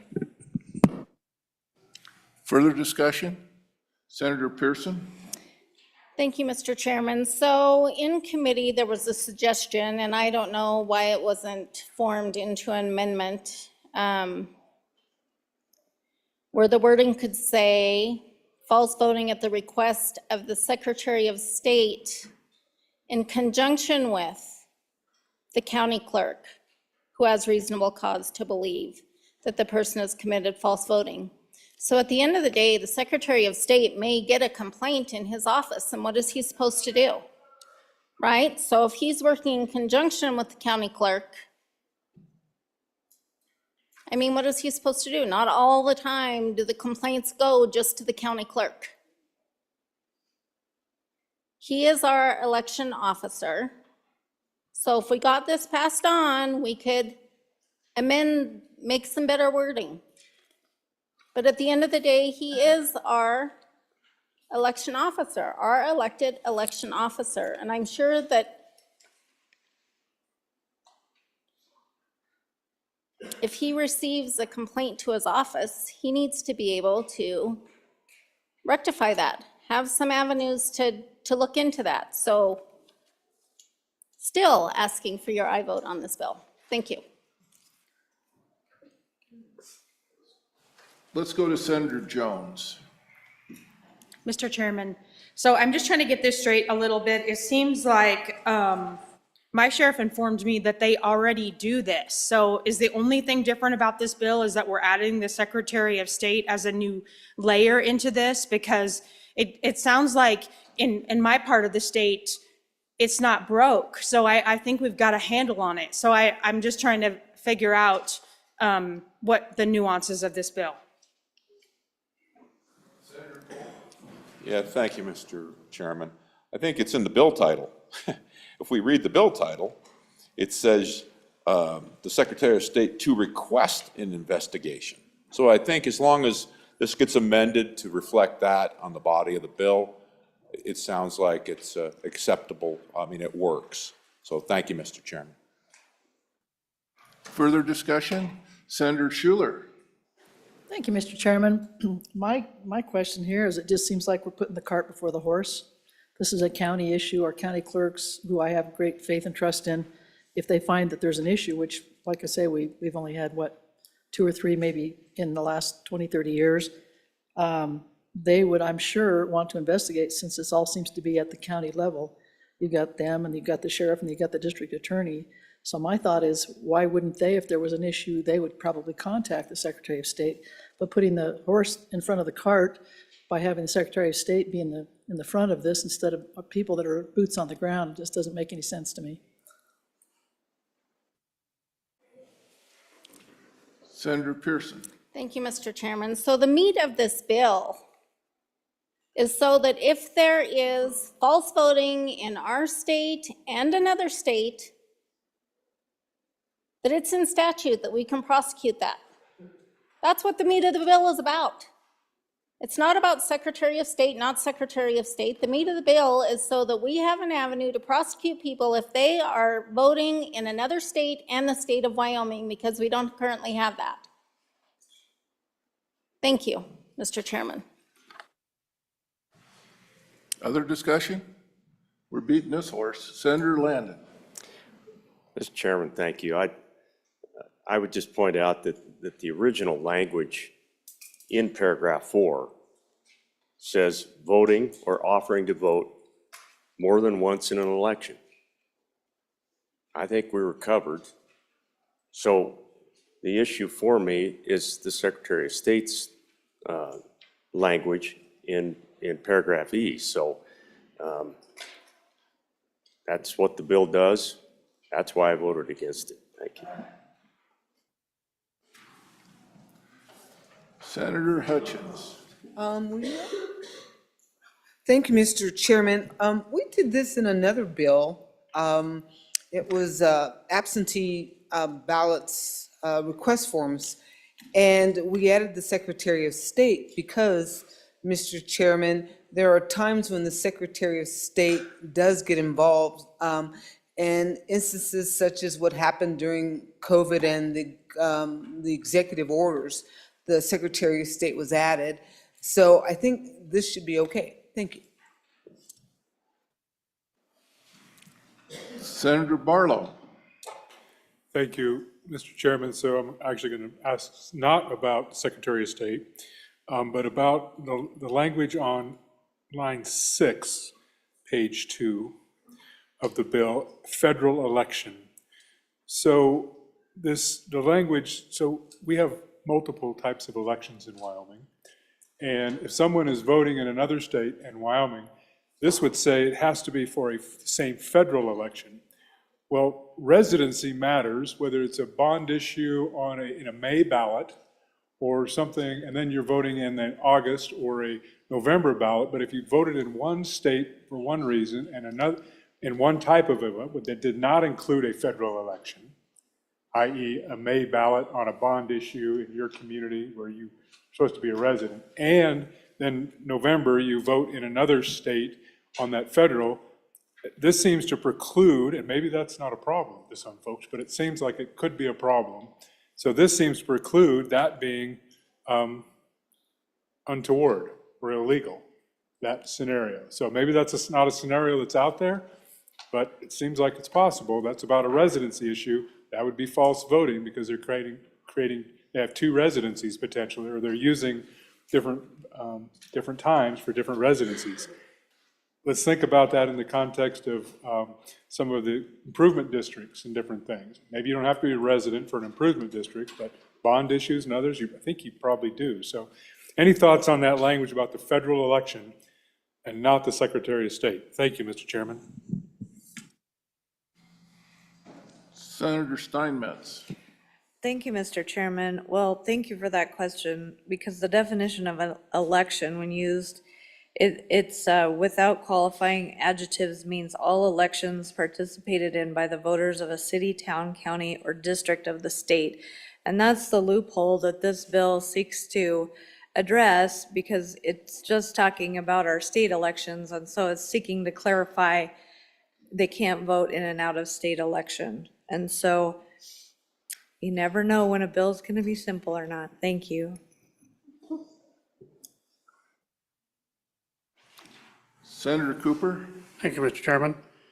I just wanted to go back and verify the information I got 2 days ago on prosecuted voter fraud in the state of Wyoming in the last 45 years. There have been 4 prosecutions in the entire state in 45 years. 4 prosecutions. I verified that from my source that was testified in another committee on another bill a couple days ago. 5 of the 23 county clerks are in my district. That's 23% of the county clerks in the state of Wyoming. These are really good, solid people. I stand by them 100%. Thank you. Further discussion on the bill, Senator Pearson. Thank you, Mr. Chairman. I don't think that any of us are saying that our county clerks are not equipped and not doing a good job. No one is saying that. We want clarity in the code on this issue. And as far as the only 4 times that this has happened, we don't know that. I've heard of several times, just they weren't prosecuted. And at the end of the day, any illegal vote not only disenfranchises the election process, but it takes 1 vote away from a legal vote. In 2020, this state was, a lot of voters asked themselves, why should we even vote ever again? So any illegal vote disenfranchises the entire election process. Thank you, Mr. Chairman. Senator Case. Mr. Chairman, thank you. I think we're all very fortunate to be in Wyoming, which, as far as I can tell, has the lowest incidence of voter fraud of any state, anywhere. It's because of these 23 county clerks that are bulldogs and have done great work in administering elections. And you know what, Mr. Chairman, they don't get enough credit for it. They really don't. They work so hard at this, and they deserve our support. And all the allegations about voter fraud that we've had have been unsubstantiated allegations. We had testimony where people said, one lady said that several voters called her up and said that they had voted twice. And we asked if who those voters were and if she filed a complaint. She said that she never got their names, which I found astounding. We had people say anecdotally that they saw this or that. No one has a substantiated claim. Everybody goes to the polls and they think they see it everywhere, but there's been no substantiation. We asked the Teton County clerk, who's been in office 4 years now, and she also talked to her predecessor. And you'd think that Teton County might be a situation, because of the numerous second homes in the county, where people might have exercised their voting privileges or misuse their privileges in another jurisdiction.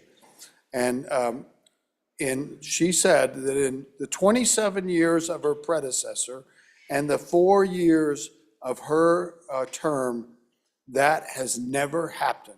A charge of that has never been substantiated. And these clerks call. They pick up the phone and they call. Is so-and-so on your voter list? Did they vote? It's been suggested they do. It doesn't pan out. So I suppose that's in the end why I didn't support this bill in committee. And I think if you just read the old language and just say, false voting consists of performing any of the following acts in connection with or related to the election process or an election. Romanet 5, voting or offering to vote more than once in an election, period. And then having a section E, the old language, the county sheriff shall investigate acts of false voting at the request of a county clerk who has reasonable cause to believe that a person has committed false voting. It's worked good for all these years, and they know what's going on. Thank you, Mr. Chairman. Senator Crago. Thank you, Mr. Chairman. I swear I'll be quiet here shortly. So just a question for the bringers of the bill, because I'm sitting here reading it and going through, and it seems simple enough. And then I get to reading the part about the federal election.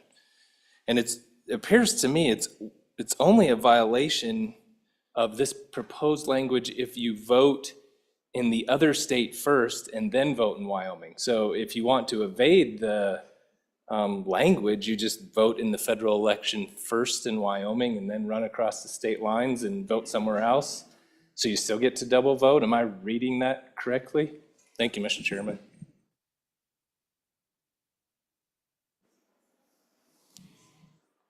Senator Scott. Mr. Chairman, and on the same set of language, voting in the same federal election, we have a relatively late primary election compared to some other states. And if somebody is a resident in a state that votes primaries early, votes in a primary where there's a congressional race, so it is a federal election, then moves to Wyoming and registers at the polls and votes in our primary election. Is that the same federal election, or is that really a different election? Because I could see somebody getting fairly innocently caught up in this. And what about voting in a primary election in an early state and then moving to Wyoming and voting in the general election in November? That's not the same federal election, is it? Or is it?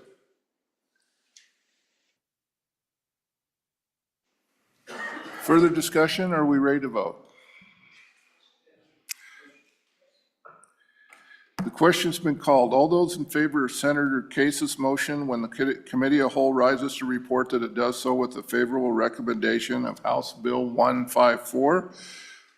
All those in favor, please say aye. And those against say no. Division has been called. All those in favor, please stand.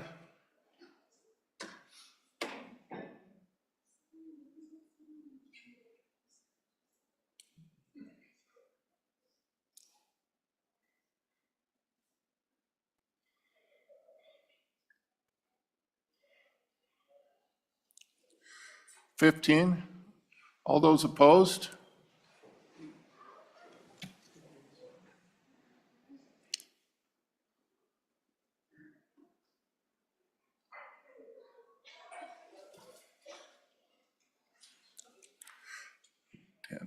Ten.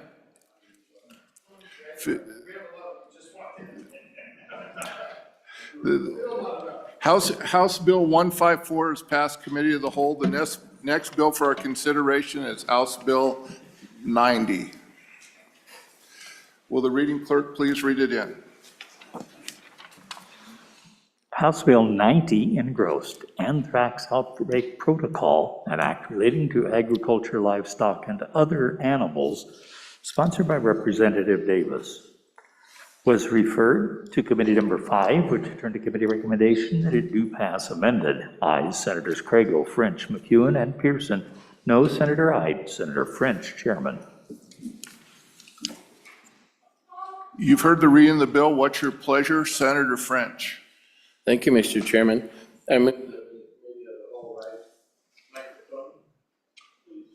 Oh, I turned it off. Sorry about that. Thank you, Mr. Chairman. I move that when the committee of the whole rises to report it, do so with the recommendation that House Bill 90 do pass. And for an explanation, I call on Senator Hicks. There's also a standing committee amendment. Whoever wants to go first.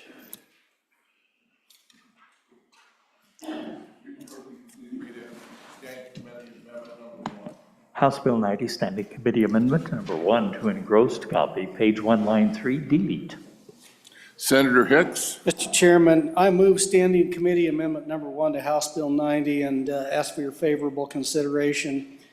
This just goes into the title and corrects from delete non-negative anthrax test to a positive anthrax test. And with that, just getting the language correct, I'd ask for your favorable consideration on the Standing Committee Amendment Number 1, and then I'll get to the bill. Any discussion on Standing Committee Amendment Number 1? Senator Barlow. Thank you, Mr. Chairman, and I'll have a question on the broader bill as well, since this is limited to just anthrax. But my question within the context of this particular amendment is, I think, at least in my experience, there are tests that are suspect. There are other categories between positive and negative. So non-negative means, anyway, there's multiple categories, particularly with brucellosis and some things. So my question is not that I don't understand what you're trying to accomplish, is what are the other categories in anthrax testing besides negative and positive? Is there such a thing? Is there some other thing out there? Thank you, Mr. Chairman. Mr. Chairman, I'm going to Senator Hicks. Senator Barlow, or Crago, I'm sorry. Keep trying. Thank you, Mr. Chairman. We get there.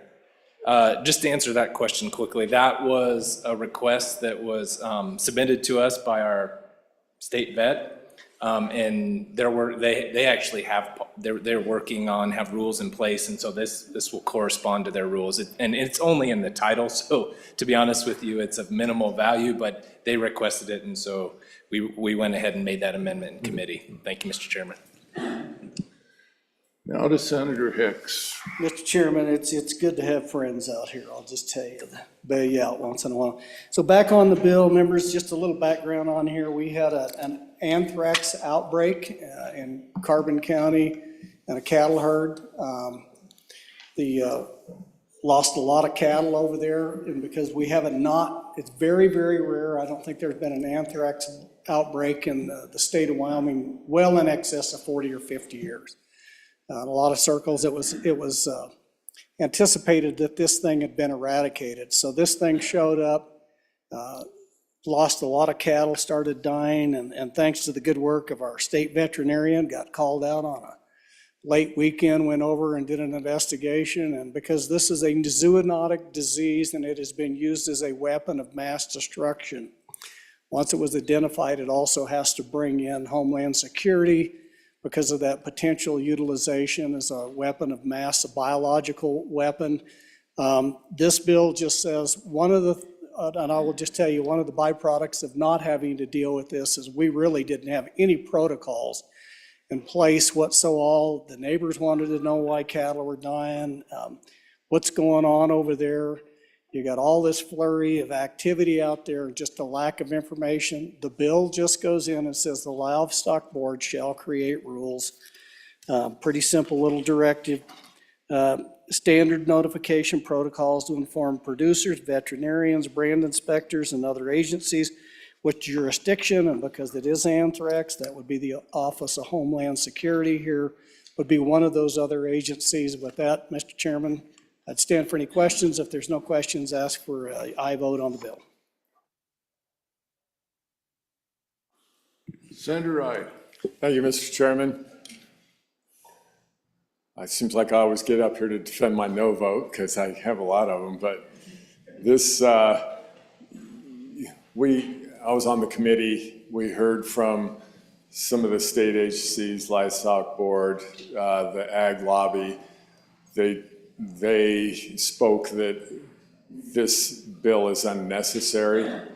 From my vantage point, it looks like it expands government power, and I think it's better left to the ranchers to figure this out on their own. Thank you, Mr. Chairman. On the amendment, any further discussion?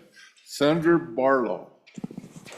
Thank you, Mr. Chairman. So, Mr. Chairman, prior to my being elected to the legislature, I served on the Wyoming Livestock Board, and we had disease outbreaks of different kinds. And zoonotic means that it's transmissible from animals to humans, just in case someone's wondering zoonotic means. But, and Mr. Chairman, there are certain privacy type issues and things that you deal with when you get into some of these things, especially when they're reportable diseases. I don't know if that was mentioned in the discussion, but some of these diseases are reportable for national security purposes. Some of them are reportable for animal health purposes, for commerce, et cetera. I guess my interest is, and certainly I'll be supportive of the bill, but my interest for the bringers of the bill is this goes in, where this is being placed in is under the general powers of the Livestock Board. The one just previous to this is a standard communication protocol regarding brucellosis. And that's, of course, where you can have a non-negative.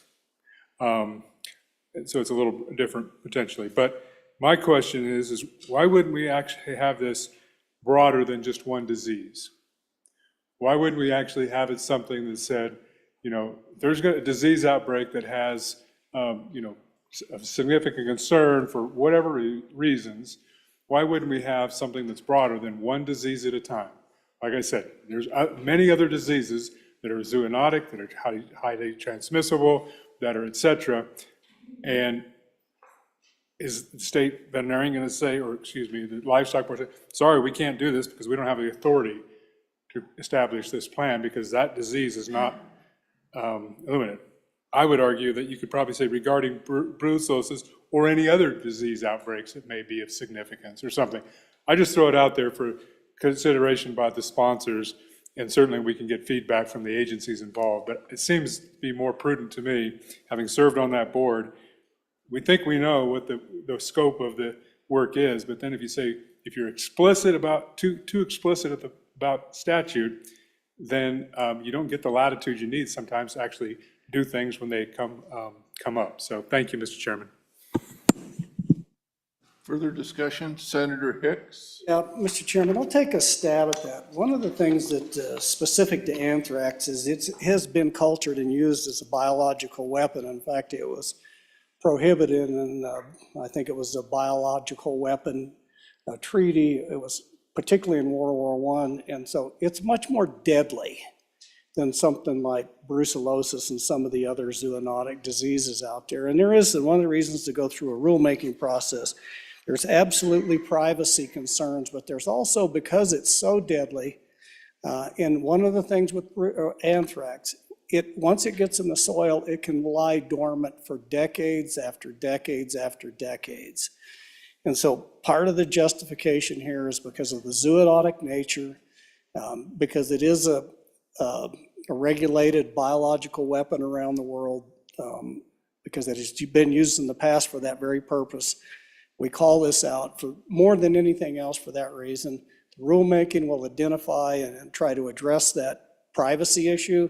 But I can tell you, when you're looking across the fence and all your neighbors' cattle are starting to die, and you can't get information, and your neighbors can't get information, we need to develop the protocol so that private information can be retained privately, but also we need to notify the vets and the State Livestock Board and the vet lab and Homeland Security in this particular case, given the deadly nature of anthrax and the way that it lingers in the environment for decades. I don't know if that answered my colleague's question. That's why we're calling this one out specifically, just a little bit different than some of there's other zoonotic diseases as is referenced, brucellosis. But typically it doesn't cause death and it hasn't been used as a biological weapon. I hope that explains the question.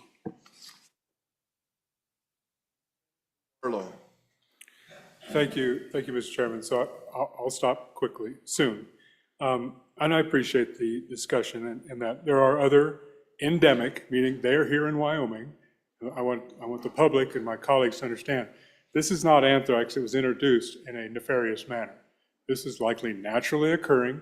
In other states, it occurs on a regular routine basis based on water, excessive water, and then drying out, et cetera. So these are natural. This is a naturally occurring bacteria that is quite deadly, absolutely. So is rabies, so is tularemia, so is plague, so is Q fever. Those are also all endemic to our state. So that's my point about, and they do also have, some of them are very deadly, and some of them certainly will make significant illness. So on and for the bill, but I just think about the broader application potentially. Thank you, Mr. Chairman. On the amendment, which reads, remember, we're talking about non-negative and positive. We're on the amendment. Senator Hicks. Vote aye.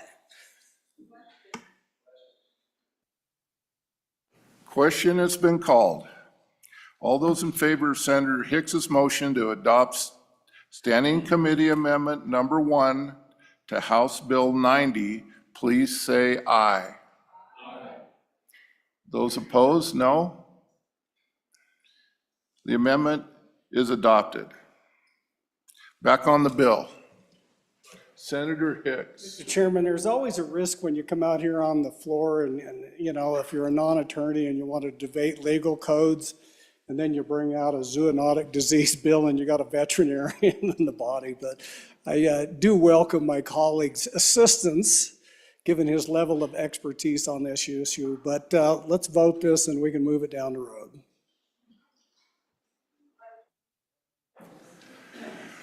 Question has been called. All those in favor of Senator French's motion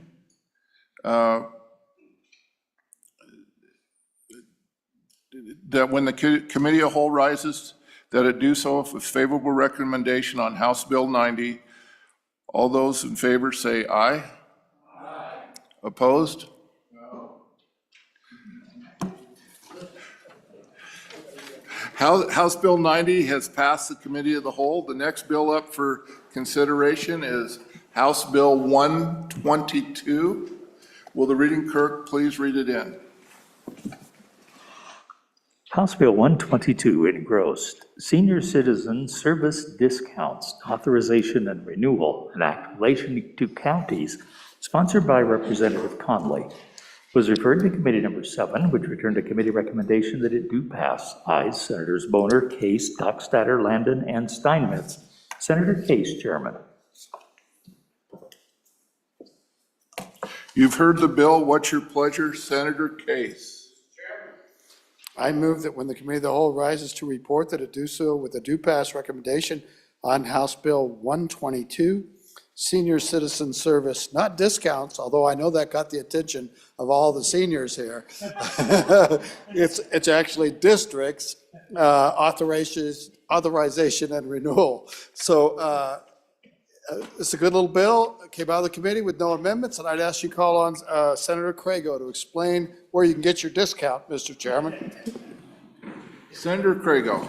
Thank you, Mr. Chairman. So I'll give, we all know what senior citizen service districts are. A lot of our districts have them. A lot of our Senate districts have them. They provide a lot of very important services to folks back home. I have one in my hometown that does a lot of really good work for our senior citizens. And in fact, we just recently got ours a couple years ago. And so really what this bill is doing, because we, as a result of that and those folks that went through that process, as the current statute stands, when you decide to set up one of these districts, and I know there are several other communities around the state that are looking at doing this, Well, according to this current statute, when you set up a district, you go through the election process. Well, within 2 years after that election process, you have to renew your mill levy, and whatever that is, whether it's 1 or 2, whatever you decide to, or something in between or something less, put that to the voters. Under the current statute, you have to go right back in 2 years, and it's really a matter of timing. So your election happens in August, your levy actually does not kick in until the next year, and then right about 18 months later, you have to stand for another election.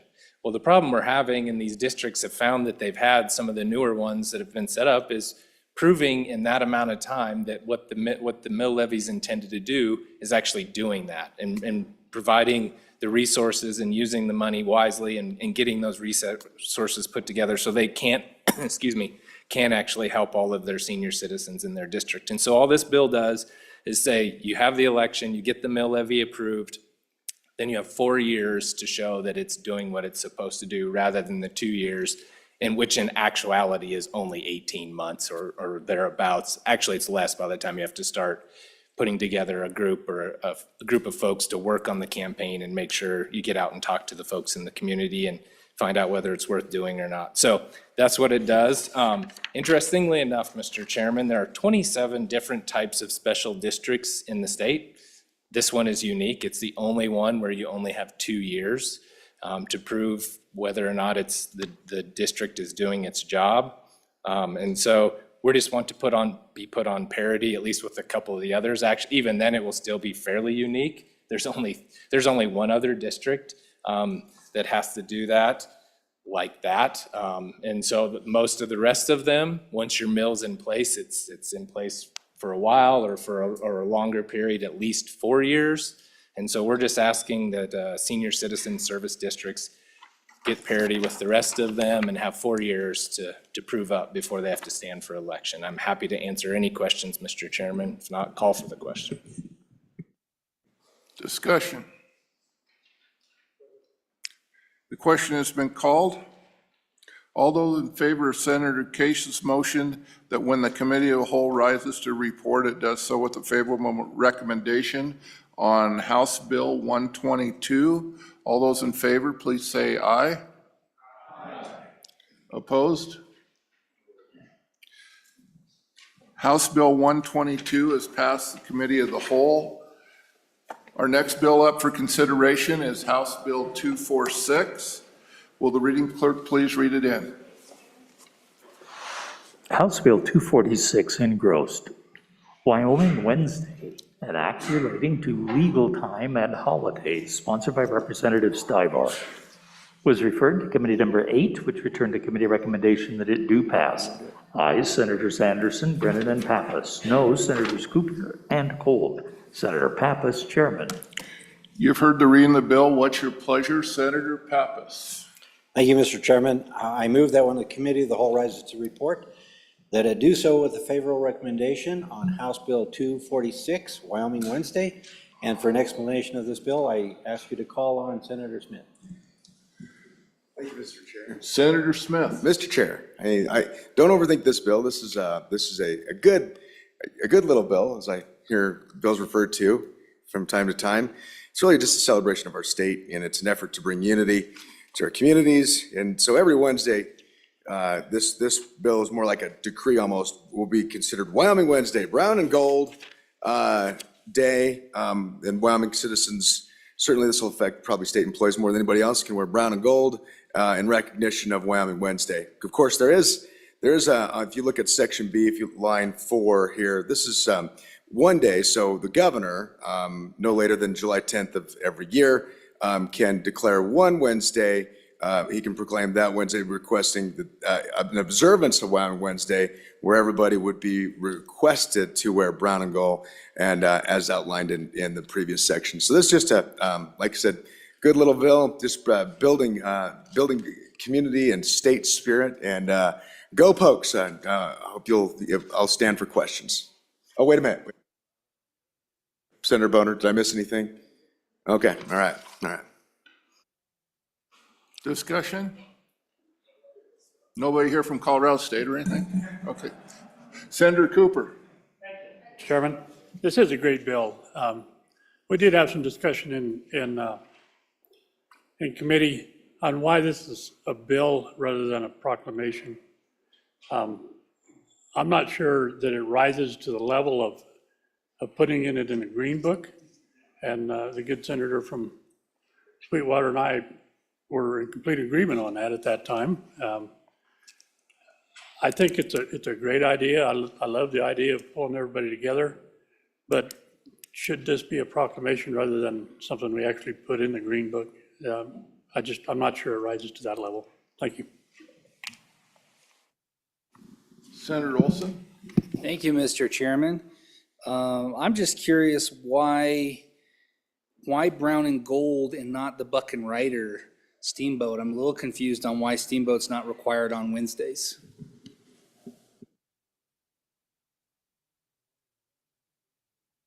Senator Bonner.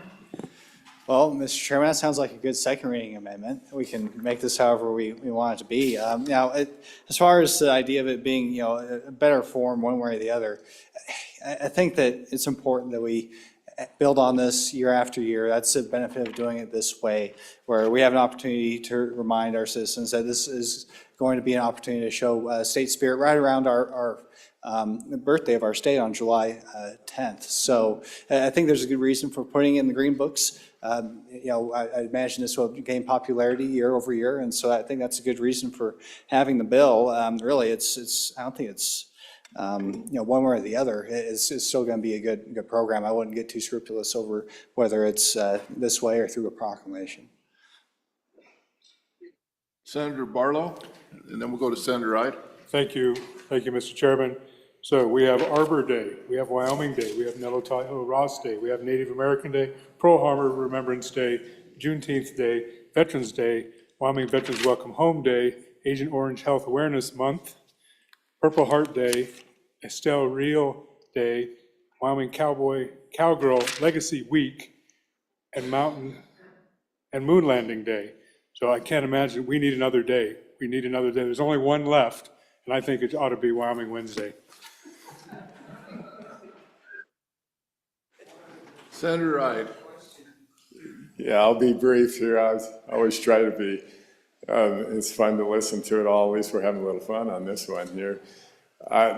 Good senator directly in front of me, I'll concur with him that I think it's unnecessary to get this in the green books. The one on the left and one on the right, I'll disagree with them. And I kind of want to leave a day for the Wyoming Gold Act here somewhere too, Senator. Senator Cooper. Thank you, Mr. Chairman. I'd like to call your attention to, this isn't just a Wednesday, this is every Wednesday. So we're going to have to expand that list quite a bit by another 51 weeks if we do this. Thank you. Senator Hicks. Mr. Chairman, just a little explanation from the sponsors. I'm still trying to wonder why Wednesday was singled out for Wyoming. Could we get a little, why not Wyoming Monday, Tuesday, Wednesday, Thursday, Friday, and Saturday? Are we rhyming? Senator Crago? Yeah, Mr. Chairman, I was just really amazed that the good senator from Natrona County was not fully in favor of a bill that had the word gold in it. Senator Kolb? Thank you, Mr. Chairman. Yeah, I was one of the no votes because of the idea that goes in the Green Book, which is, I always would like to consider that being something serious. I'd be more in favor of hijacking someone else's day. Take Juneteenth and make it Cowboy Steamboat Day. I mean, I think that's a great idea. But just adding these willy-nilly, we're going to run out of room. And then you know what's going to happen? It's going to mean nothing. And I don't want that to happen. I'm proud of this state, and I'm proud of what we stand for. And I'd like to limit that to make sure we keep the meaning of what it is to be a day we're naming. So still not in favor. Thank you, Mr. Chairman. Senator Smith? I'll wrap this up. Nobody's taking Christmas, and you don't get the day off. This is just, it's just good fun. It's a good theme. And so, yeah, every Wednesday is kind of Wyoming Wednesday. That's kind of like a, more of a proclamation. But there is a section in here where the governor does declare one Wednesday. That's Wyoming Wednesday, where everybody wears brown and gold. That's going to happen. You don't get the day off. I mean, and the good senator from Campbell County, I mean, he points out there are lots of days. But exactly, there are lots of days. You mean we have all these different days, but we can't make a day for Wyoming? Are you kidding me? Come on, guys, seriously. I mean, you have Groundhog's Day and Grandparents' Day and I don't know, Executive Assistant's Day, and you name it. There's all these days, guys. Let's anyway. I'm on and for this. I hope you guys will vote for it. And by the way, I think if you vote for this might, if it passes, if the majority votes for this might be the first thing that I've gotten behind that'll actually. I mean, it's like, I'm not the sponsor, but hey, I'm a co-sponsor, so that'd be nice, right? Thanks. Senator Kolb. Yeah, thank you, Mr. Chairman. For the good senator that just spoke, I don't want to ruin his record. Thank you.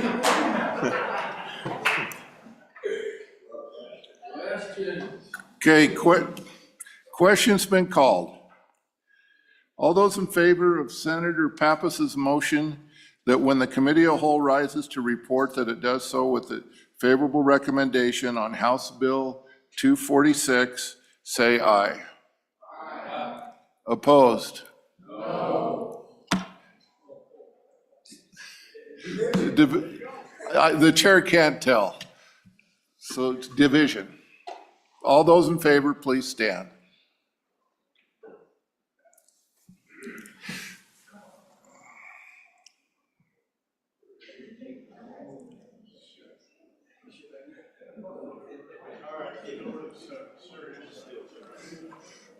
$14. All those opposed?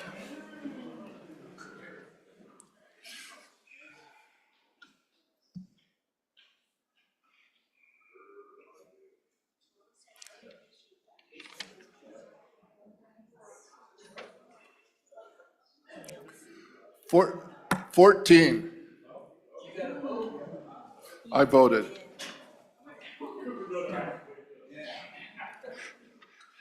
Cooper, can we do that in standing?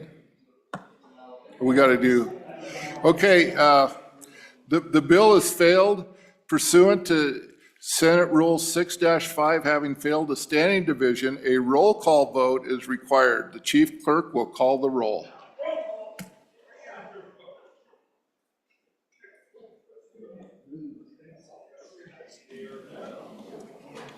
Committee of the whole roll call vote. House Bill 246. Anderson? No. No. Barlow? Aye. Aye. Boner? Aye. Aye. Brennan? Aye. Aye. Case? No. No. Cooper? No. No. Crago? Aye. Aye. Crum? Aye. Aye. Dockstetter? No. Driscoll? No. No. French? No. No. Guru? Aye. Hicks? Aye. Aye. Hutchings? Aye. Aye. Ide? Aye. Aye. Jones? Aye. Aye. Cole? No. Landon? Aye. Larson? No. McEwen? Aye. Nethercott? Aye. Olson? Aye. Pappas? Aye. Pearson? Aye. Rothfuss? Schuler? No. Scott? No. Smith? Aye. Steinmetz? No. Salazar? No. Rothfuss? Excused? President Beitman? No. Ide? Aye to no. Closing vote. Closing. Vote closed. House Bill 246, 16 aye, 14 no, 1 excused.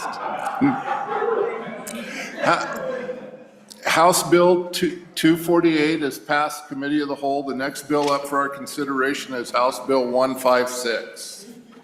Will the reading clerk please read it in?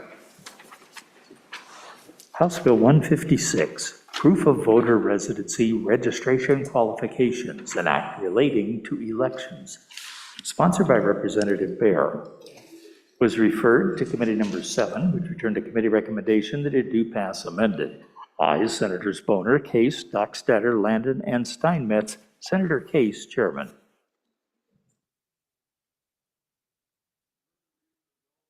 Pleasure. Oh, you've heard the reading of the bill. What's your pleasure? Senator Case.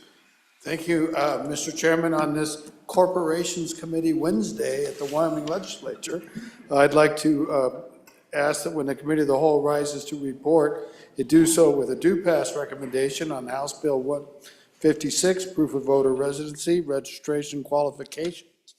Run out of breath. There is a standing committee amendment. I'd ask it be read at this time. House Bill 156, Standing Committee Amendment Number 1, page 2, line 1 after. And Mr. Chairman, I would move the standing committee amendment to House Bill 156, and I would ask that you call on Senator Boner.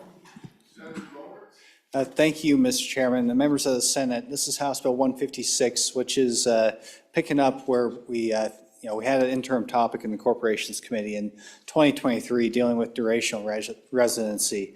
So a little bit of background. For a while, Wyoming had a 1-year durational residency requirement to vote, meaning that you had to live in the state for 1 year to be eligible to vote. That was struck down by the Wyoming Supreme Court as unconstitutional on the U.S. Supreme Court. It's a topic we took up, like I said, in 2023. We didn't quite pursue it as a committee. The secretary decided that he was going to pursue rulemaking, and those rules were vetoed by our chief executive. And so we're here now with the bill that we were discussing in that interim a few years ago. And what the bill does is it establishes a requirement that you have to live in Wyoming for 30 days in order to be qualified to vote here. The idea is that you can't just move here within that anything less than that time frame and be allowed to vote. Of course, you think the idea of how do you, when you're registering to vote, how do you prove that you're actually here? How do you prove that you actually live here, I should say? And this is consistent with 25 states and the District of Columbia, according to our interim information from a few years ago, currently set residency requirements for up to 30 days. And so that's what the bill does. It's fairly straightforward. You'll see we spent a little bit of time in Title 18, that's dealing with resort districts, but a lot of it's just inserting the language you'll see on the bottom of page 2, has requiring that you have to have been a bona fide resident of Wyoming for not less than 30 days before the date of the election at which you offer to vote as an elector. So you'll see that that language is inserted throughout the bill. Important concept on page 4, the proof of residence means documents or other proof specified by rule. We want to have some flexibility. We can go over what those specific, all the is an exhaustive list of things that you could use to provide proof of residence. The most obvious one being your driver's license. It's used about 90% of the time for voter registration. But we can go through the list that has lots of different options. But so plenty of options there. And so that's the idea behind the bill. We do have that standing committee amendment. So that's what the bill does. It requires that you have to live in Wyoming for 30 days before you vote and require proof of that said fact when you register. I'll go ahead and deal with the standing committee amendment if that's okay, Mr. Chairman. This is something we put in on committee here, requiring that you also have to be a United States citizen. So you'll see that on the standing committee amendment, you have to prove that you're a U.S. citizen either through a driver's license, tribal ID, or a valid driver's license consistent with the Real ID Act, a passport. You'll see that the laundry list goes on through page 2. And then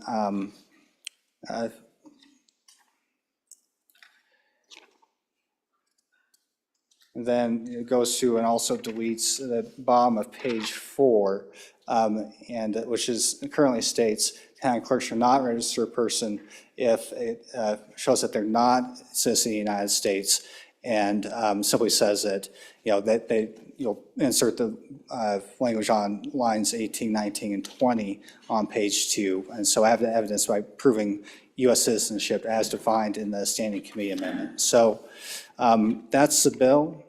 That's the amendment, Mr. Chairman. I suppose we can discuss the Standing Committee amendment if that works for everybody. I'll stand for questions on that. Any discussion on Standing Committee Amendment number 1? Senator Anderson. Mr. Chairman, I see there's a line on there that added, or the Secretary of State could check those registrations. I don't know, I think he's shorthanded right now. He's asking for more people. I don't think we ought to throw all these election things on him. I think the clerks can take care of that just fine. So maybe there could be a Second Amendment reading that changes that. Thank you. Further discussion on the amendment? Senator Barlow? Thank you, Mr. Chairman. Fairly significant amendment, at least in identifying what it is the citizenship is. Is this not somewhere else in current statute that we refer or have as citizenship? If it's not, that's fine. I just want to know if it's used elsewhere in establishing U.S. citizenship, or if there's a standard that we could look to. Thank you, Mr. Chairman.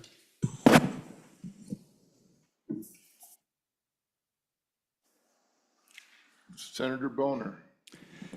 Thank you, Mr. Chairman. I don't think we had any specific discussion as to what establishes U.S. citizenship. This is, something that would be consistent, I think, with real ID to begin with, if you're talking about driver's licenses. But we can certainly double check, see if there's a source, I guess, of this laundry list A through J. But you can see it's, hopefully we're covering all the bases here, anything from a certificate of naturalization, draft card, consular report, birth abroad, in addition to, of course, your driver's license, which you have to go through the real ID requirements to begin with, or a passport. So certainly something we could get more information on, and certainly, something we could have further discussion on if we would like. Further discussion on the amendment? Hearing none, are we ready to vote?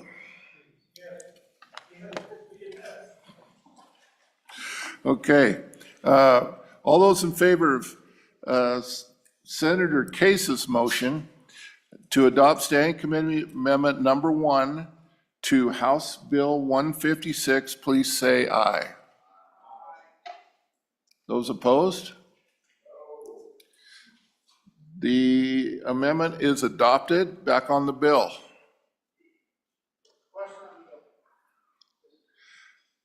Senator Pappas. Thank you, Mr. Chairman. Just one point back to the real ID issue. This actually came up on another bill that we were looking at, the one that we worked the other day. But real ID does not necessarily mean that you are a U.S. citizen. So real ID means that you're here legally and you can legally drive. So let's just make sure we understand that that's a reason why we put the word non-U.S. citizen on our license plate, or our license, driver's license, through that last bill that we passed. Because while we do have real ID stars on our ID, that doesn't mean you're a U.S. citizen, okay? It just means you're here legally. Further discussion? Senator Barlow? Thank you, Mr. Chairman. So, Mr. Chairman, page 4 of the bill, I think, is where the citizenship comes in. The rest of it is actually residency. But the citizenship component, when I look at page 4, lines 17 through the rest of the page and onto the next, it seems to give the latitude to the clerk, the county clerk, that if there's a concern that the person may not be a citizen, I think it's, I just don't think it's maybe as strong as maybe there's an indication, any indication that the person is not a citizen. I guess I need a little more discussion about, from the sponsors of the bill, what indication it is, because there's no indication. Obviously, there is no need to supply this proof of citizenship. So what would that indication be? Thank you, Mr. Chairman. Senator Boner? Okay, I'll take the first comment first. That if you look at the page 1, lines 17 through 21 of the amendment, that's why it says the driver's license only if it's the licenses or identification card does not contain any indication that the person is not a U.S. citizen. So I think to the Chairman of Transportation's point, that's covered there. To my colleague from Campbell County, I'd point out that the language he just referenced on the bottom, page 4, was struck with the standing committee amendment. And so page 2, lines 18, 19, 20, that's the language that's currently in the bill, is a citizen of the United States as evidenced by providing proof of U.S. citizenship as defined in 22-1-12A, Roman numeral, large Roman numeral, referencing back to page 1, line 14, that definition there. Further discussion? Senator Guru. Thank you, Mr. Chairman. Yeah, that's what I was trying to track the same thing as well. It says any of the following on the amendment we just adopted, and then lists a whole bunch of things to prove citizenship, most of which don't prove it. And so I guess that's a question I have as far as, too, about what we're getting to. But in general, frankly, I'm not against the bill. We've got more election integrity bills this session than we've had cases of election irregularity since statehood. So I do kind of wonder what we're really trying to get at here. What's the real intent of this? So, this bill is probably the least egregious of the ones I've seen so far, but I don't think it means it's worth voting for. I'm against. Thank you. Senator Boner. Thank you, Mr. Chairman. Just briefly, a reminder that it was the law in this state for years that you have to live here for a full year. And so I argue that this one's a little bit different. This is something we've been talking about for almost 2 years now, and it does have its roots in our state constitution. Senator Cooper. Thank you, Mr. Chairman. I agree with the concept of what we're trying to do here with the 30-day residency, but if we have to amend a bill this much to get to where we need to do that, what we're dealing with is a really poorly written bill. I don't really accept it for that. Lay it to the side for another year and come back with some good legislation. We're better than what this is. This amendment, and as this bill as amended, I think might be better, but how do we really know without sitting down and spending a lot of time on what the amendment does to the bill? It's a great idea. It's the right idea, but it's a very poor piece of legislation. Thank you. Further discussion? Senator Landon. Mr. Chairman, I just wanted to let the good senator know that your Senate Corporations Committee drafted that amendment, so we made it better. But and then I just wanted you to know that we are becoming experts. I figured it out, and we are going on 14 hours now of election testimony, and tonight we're going to take up 3 more of them. So we are pretty expert at this, and if that doesn't give you some comfort on that committee amendment, then I don't know how I can give you any more comfort. Thank you.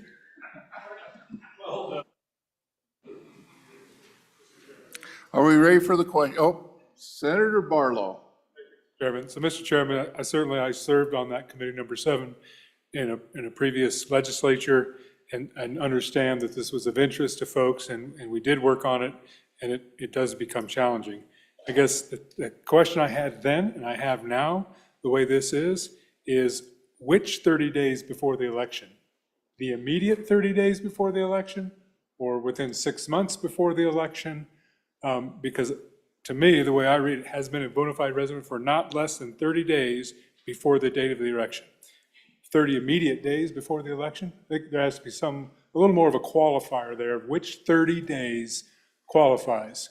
Thank you, Mr. Chairman. Senator Cooper. Thank you, Mr. Chairman. In response to the good senator in the back of the room, I got full confidence in our senators here. I'm just really disappointed that you had to put this much work into trying to save a bill, and I understand that that's probably exactly what you were trying to do, is save this bill. I think it's a good idea, and I do appreciate the work you put into it. But we're spending a lot of time on a bad piece of legislation, trying to heal it up and make it something other than what it was when it got here. Thank you. Senator Steinmetz. Thank you, Mr. Chairman. On and for the bill. And the 30 days is the immediate 30 days, and the proof of citizenship is at when they register to vote. So we just want to make sure that they're a citizen when they register to vote. I think that's perfectly fair to make sure that citizens of our state are voting in our elections. So just to swat away a few of the black helicopters, thank you.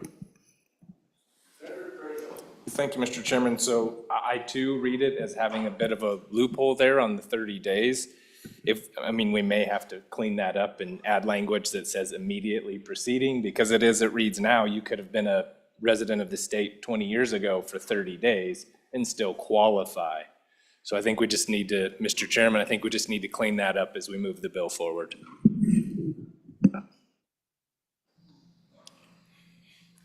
Senator McEwen. Thank you, Mr. Chairman. I have forgotten, did we pass Wyoming Wednesday? Seems like that was a while ago. Thank you, Mr. Chairman. Senator Cooper. Thank you, Mr. Chairman.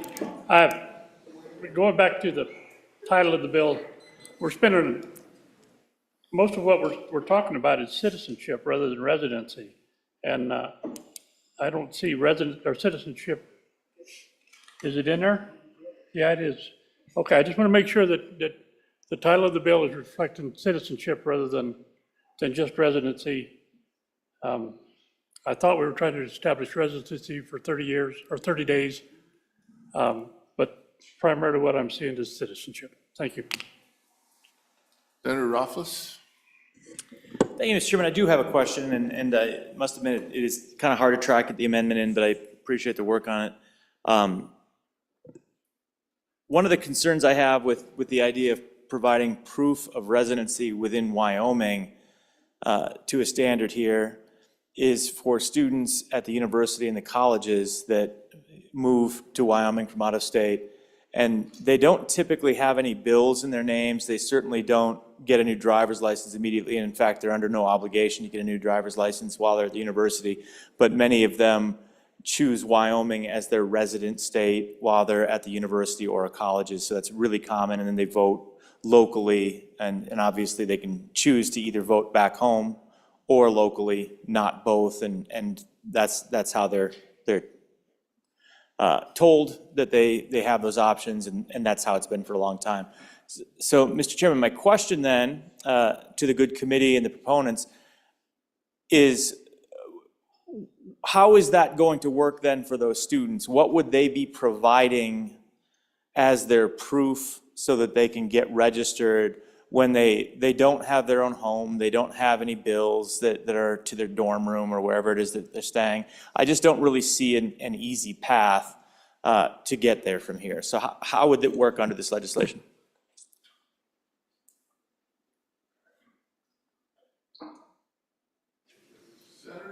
Senator Boner.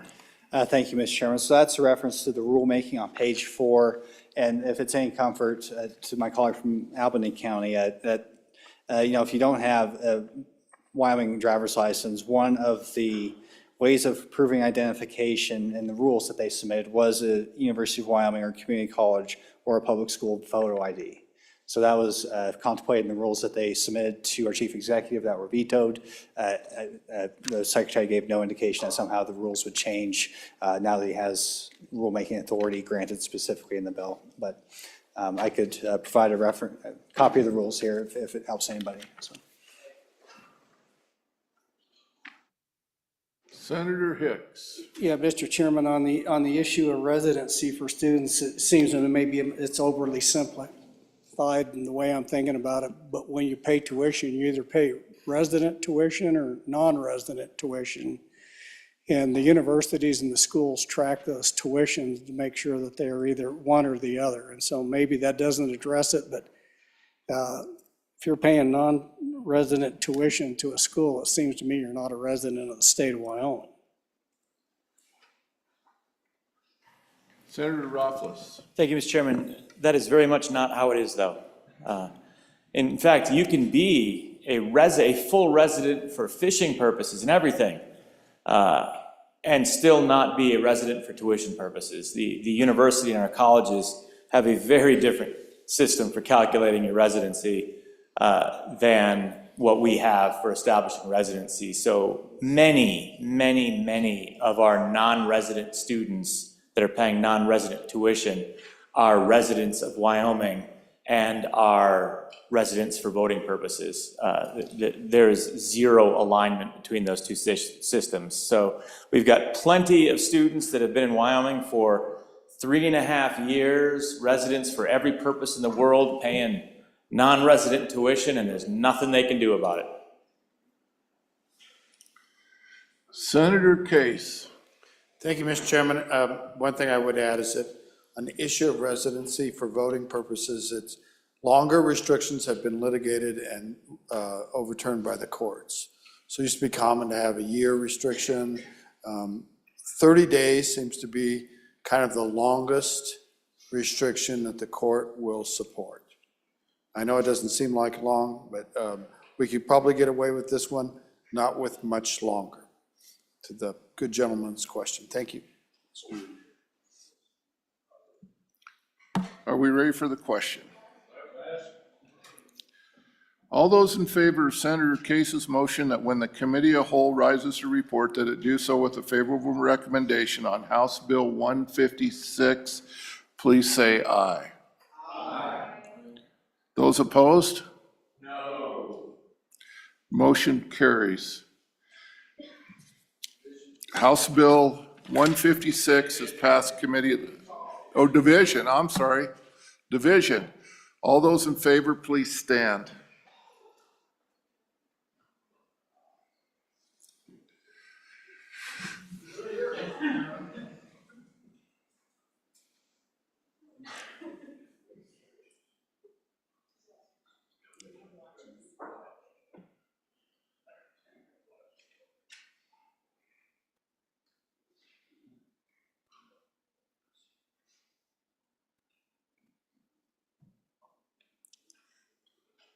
$25, more than half.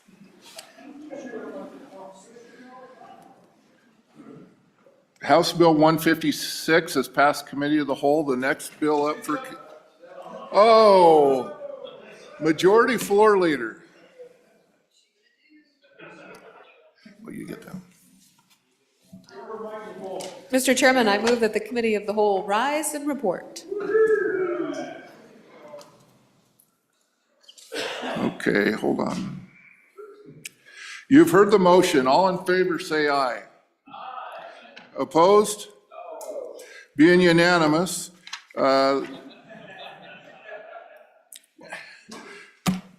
Mr. President.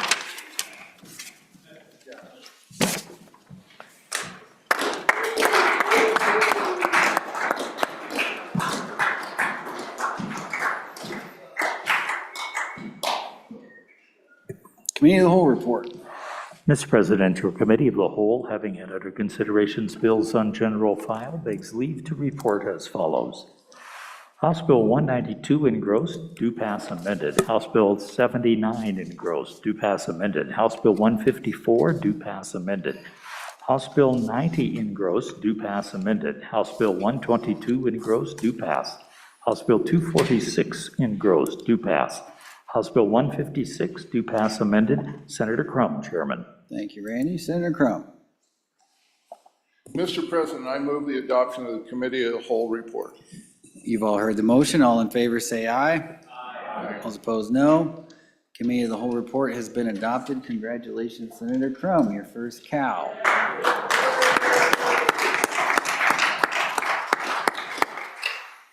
All right, signing of enrolled acts. Enrolled Act number 40, Senate Enrolled Act number 46. Senate Enrolled Act number 46 being original Senate File 154, Industrial Wind and Solar Projects, Hearing Deadline, an act relating to industrial development and siting. I'm about to sign Senate Enrolled Act number 46, being original Senate File 154. I have so signed. Senate Enrolled Act number 47. Senate Enrolled Act number 47 being original Senate File 121, Rodeo License Plate, an act relating to motor vehicle license plates. I'm about to sign Senate Enrolled Act number 47, being original Senate File 121. I have so signed. Senate Enrolled Act number 48. Senate Enrolled Act number 48 being original Senate File 113, Brader Opportunity Act, an act relating to professions and occupations. I'm about to sign Senate Enrolled Act number 48, being original Senate File 113.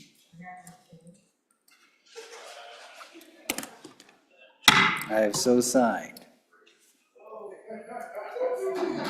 Congratulations, Senator Hutchins. Senate Enrolled Act number 49. Senate Enrolled Act number 49 being original Senate File 56, providing false information to registered agents, an act relating to corporations, partnerships, and associations. I'm about to sign Senate Enrolled Act number 49, being original Senate File 56. I have so signed. Reports from standing committees. Mr. President, the following reports are dated February 26, 2025. Committee number 3, Revenue, to whom was referred House Bill 279, Property Tax Exemptions Order of Application, respectfully reports same back to the Senate with a recommendation that it do pass. Ayes, Senators Case, French, Ide, McEwen, and Pappas. Senator McEwen, Chairman. Committee number 3, Revenue, to whom is referred House Bill 165, Ranked Choice Voting Prohibition, respectfully reports same back to the Senate with a recommendation that it do pass. Ayes, Senators French, Ide, and McEwen. No, Senators Case and Pappas. Senator McEwen, Chairman.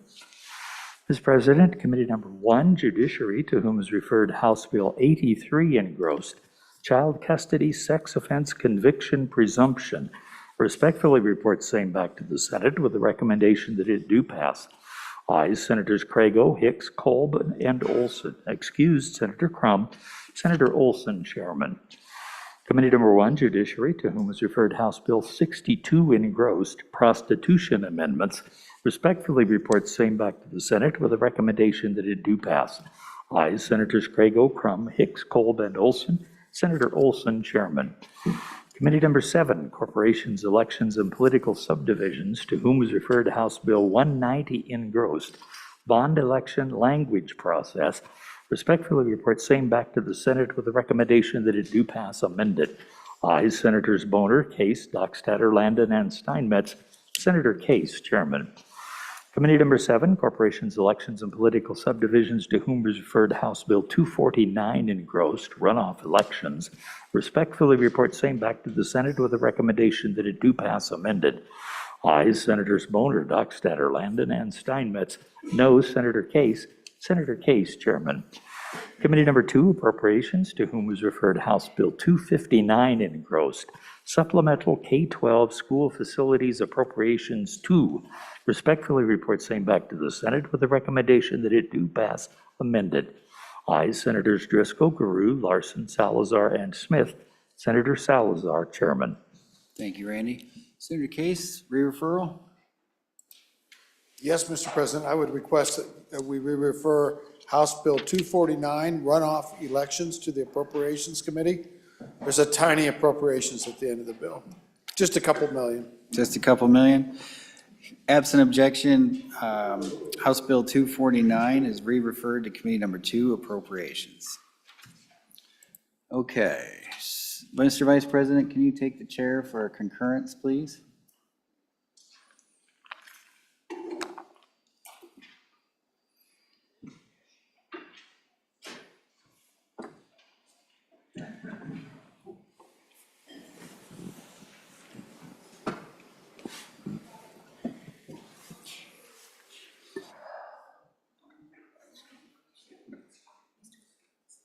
Senator Biden.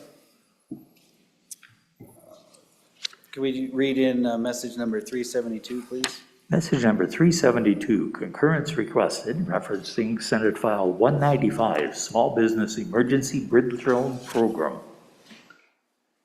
Senator Biden. Thank you, Mr. Vice President. I move concurrence on Senate File 195, Small Business Emergency Bridge Loan Program, and ask you to vote aye. Ladies and gentlemen, our friends down the hall did a great job picking up where we left off on this bill. There's just like 3 amendments that they put on there that makes the bill much better. As you can see on the concurrence request, the first amendment cleans up language, making it more broad to small businesses. Second amendment removes an appropriation and adds borrowing authority, which is a clever idea there. Same amount of money, but gives it borrowing authority. And the third amendment cuts the bureaucracy on the SLIB side, allows the director to speed things up and approve these loans. I ask you to take a look at the roll call vote. Looks pretty convincing to me, and I suggest we do the same and vote aye and concur. Thank you, Mr. Vice President. Any discussion? No discussion. The motion is that the Senate do concur on Senate File 195 and vote aye. Chief Clerk will please call the roll. Concurrence roll call vote, Senate File 195. Anderson? Aye. Barlow? Aye. Boner? Aye. Brennan? Aye. Case? No. Cooper? Aye. Craigo? Aye. Crump? Aye. Dockstader? Aye. Driscoll? Aye. French? Aye. Guru? Hicks? Aye. Hutchings?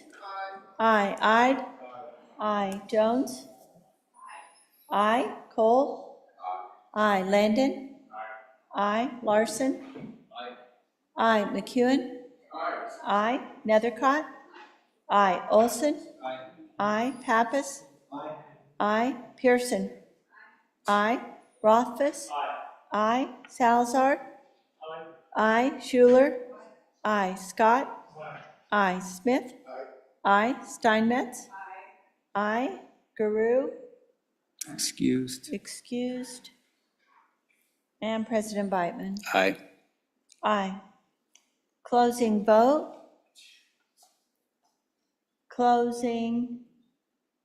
Vote closed. Concurrence on Senate File 195, 29 aye, 1 no, 1 excused. By your vote, you have concurred on Senate File 195. All right, any more reports? No? All right, Madam Majority Floor Leader, that clears the desk. Mr. President, I move that we stand adjourned until Thursday, February 27th at 10 a.m. 10 a.m. Announcements. Let's go to Senator Barlow. Thank you, Mr. President. Mr. President, Committee Number 10 will continue House Bill 222 in room 113, not our normal room. House Bill 122 is Medical Ethics Defense Act 2. Thank you, Mr. President. We'll continue at 5:30. Okay. Senator French. Thank you, Mr. President. Your committee number 5 Agricultural, State and Public Lands and Water Resources will meet tomorrow morning at 8 a.m. in the Capitol Extension Room 6 and online to consider the following bills. House Bill 133 engrossed, sanctuary cities, counties, and state prohibition. House Bill 147 engrossed, prohibition of institutional discrimination. And we're also trying to get Stacia Berry from State Lands and Investment to come first thing and introduce herself to the Ag Committee and visit with us for a few minutes. Thank you, Mr. President. Thank you. Senator Landon. Mr. President, your Travel, Recreation, Wildlife, Cultural Resources Committee will meet tomorrow morning in the Wind River Room downstairs to take up House Bill 307 engrossed. That's continued from a couple days ago. Poll watchers, polling station observation. House Bill 200 engrossed, parents' rights amendments, and House Bill 280, sex offender registration. That is, if time permits, Mr. President. And a reminder, it's a public meeting, the corporation's meeting tonight to take up election issues. If you want to sit in on some more election, we're going to take that up tonight, so. Thank you. Let's go to Senator Pappas. Thank you, Mr. President. Just want to remind everybody that the Joint Transportation Committee is meeting tomorrow morning. Room change. It's been now changed to extension room number 5. We'll be meeting at 8 o'clock in the morning to discuss interim topics. Also, your Transportation Committee meeting will meet again at noon, recess, in W006 and online to interview the appointee for the Transportation Commission, Mr. Sherbolt. All right, thank you. Senator Boner. Thank you, Mr. President. Your Joint Conference Committee number 1, the Senate File 127 Administrative Rules Legislative Review will meet upon adjournment today. Looks like the folks down the hall are still going, so let's say 5 minutes after they adjourn, room W110. All right, thank you. Mr. Vice President. Thank you, Mr. President. First of all, I want to give a compliment to Senator Crum. I thought he did an incredible job today. Just wanted to pass that along, Senator. Mr. President, the Joint Conference Committee on Senate File 69, Homeowners Property Tax Exemption, will be meeting tomorrow morning at 8 a.m. in room 110. The Senate Appropriations Committee will be meeting upon noon recess. We'll be dealing with House Bill 270, Permanent Mineral Trust Fund, House Bill 271, Common School Account Spending Policy, House Bill 293, repealing the School Foundation Program Reserve Account, House Bill 294, Federal Mineral Royalties Distribution Amendments, and House Bill 258, State Fund Capital Construction. Thank you. Thank you. Any more JCC announcements? We need to make sure we're getting those noticed. Seeing none? Okay. Any other announcements? All right, you've all heard the majority of floor leader's motion. All those in favor say aye. All those opposed, no. Motion carries. The Senate will stand adjourned until 10 a.m. Thursday, tomorrow.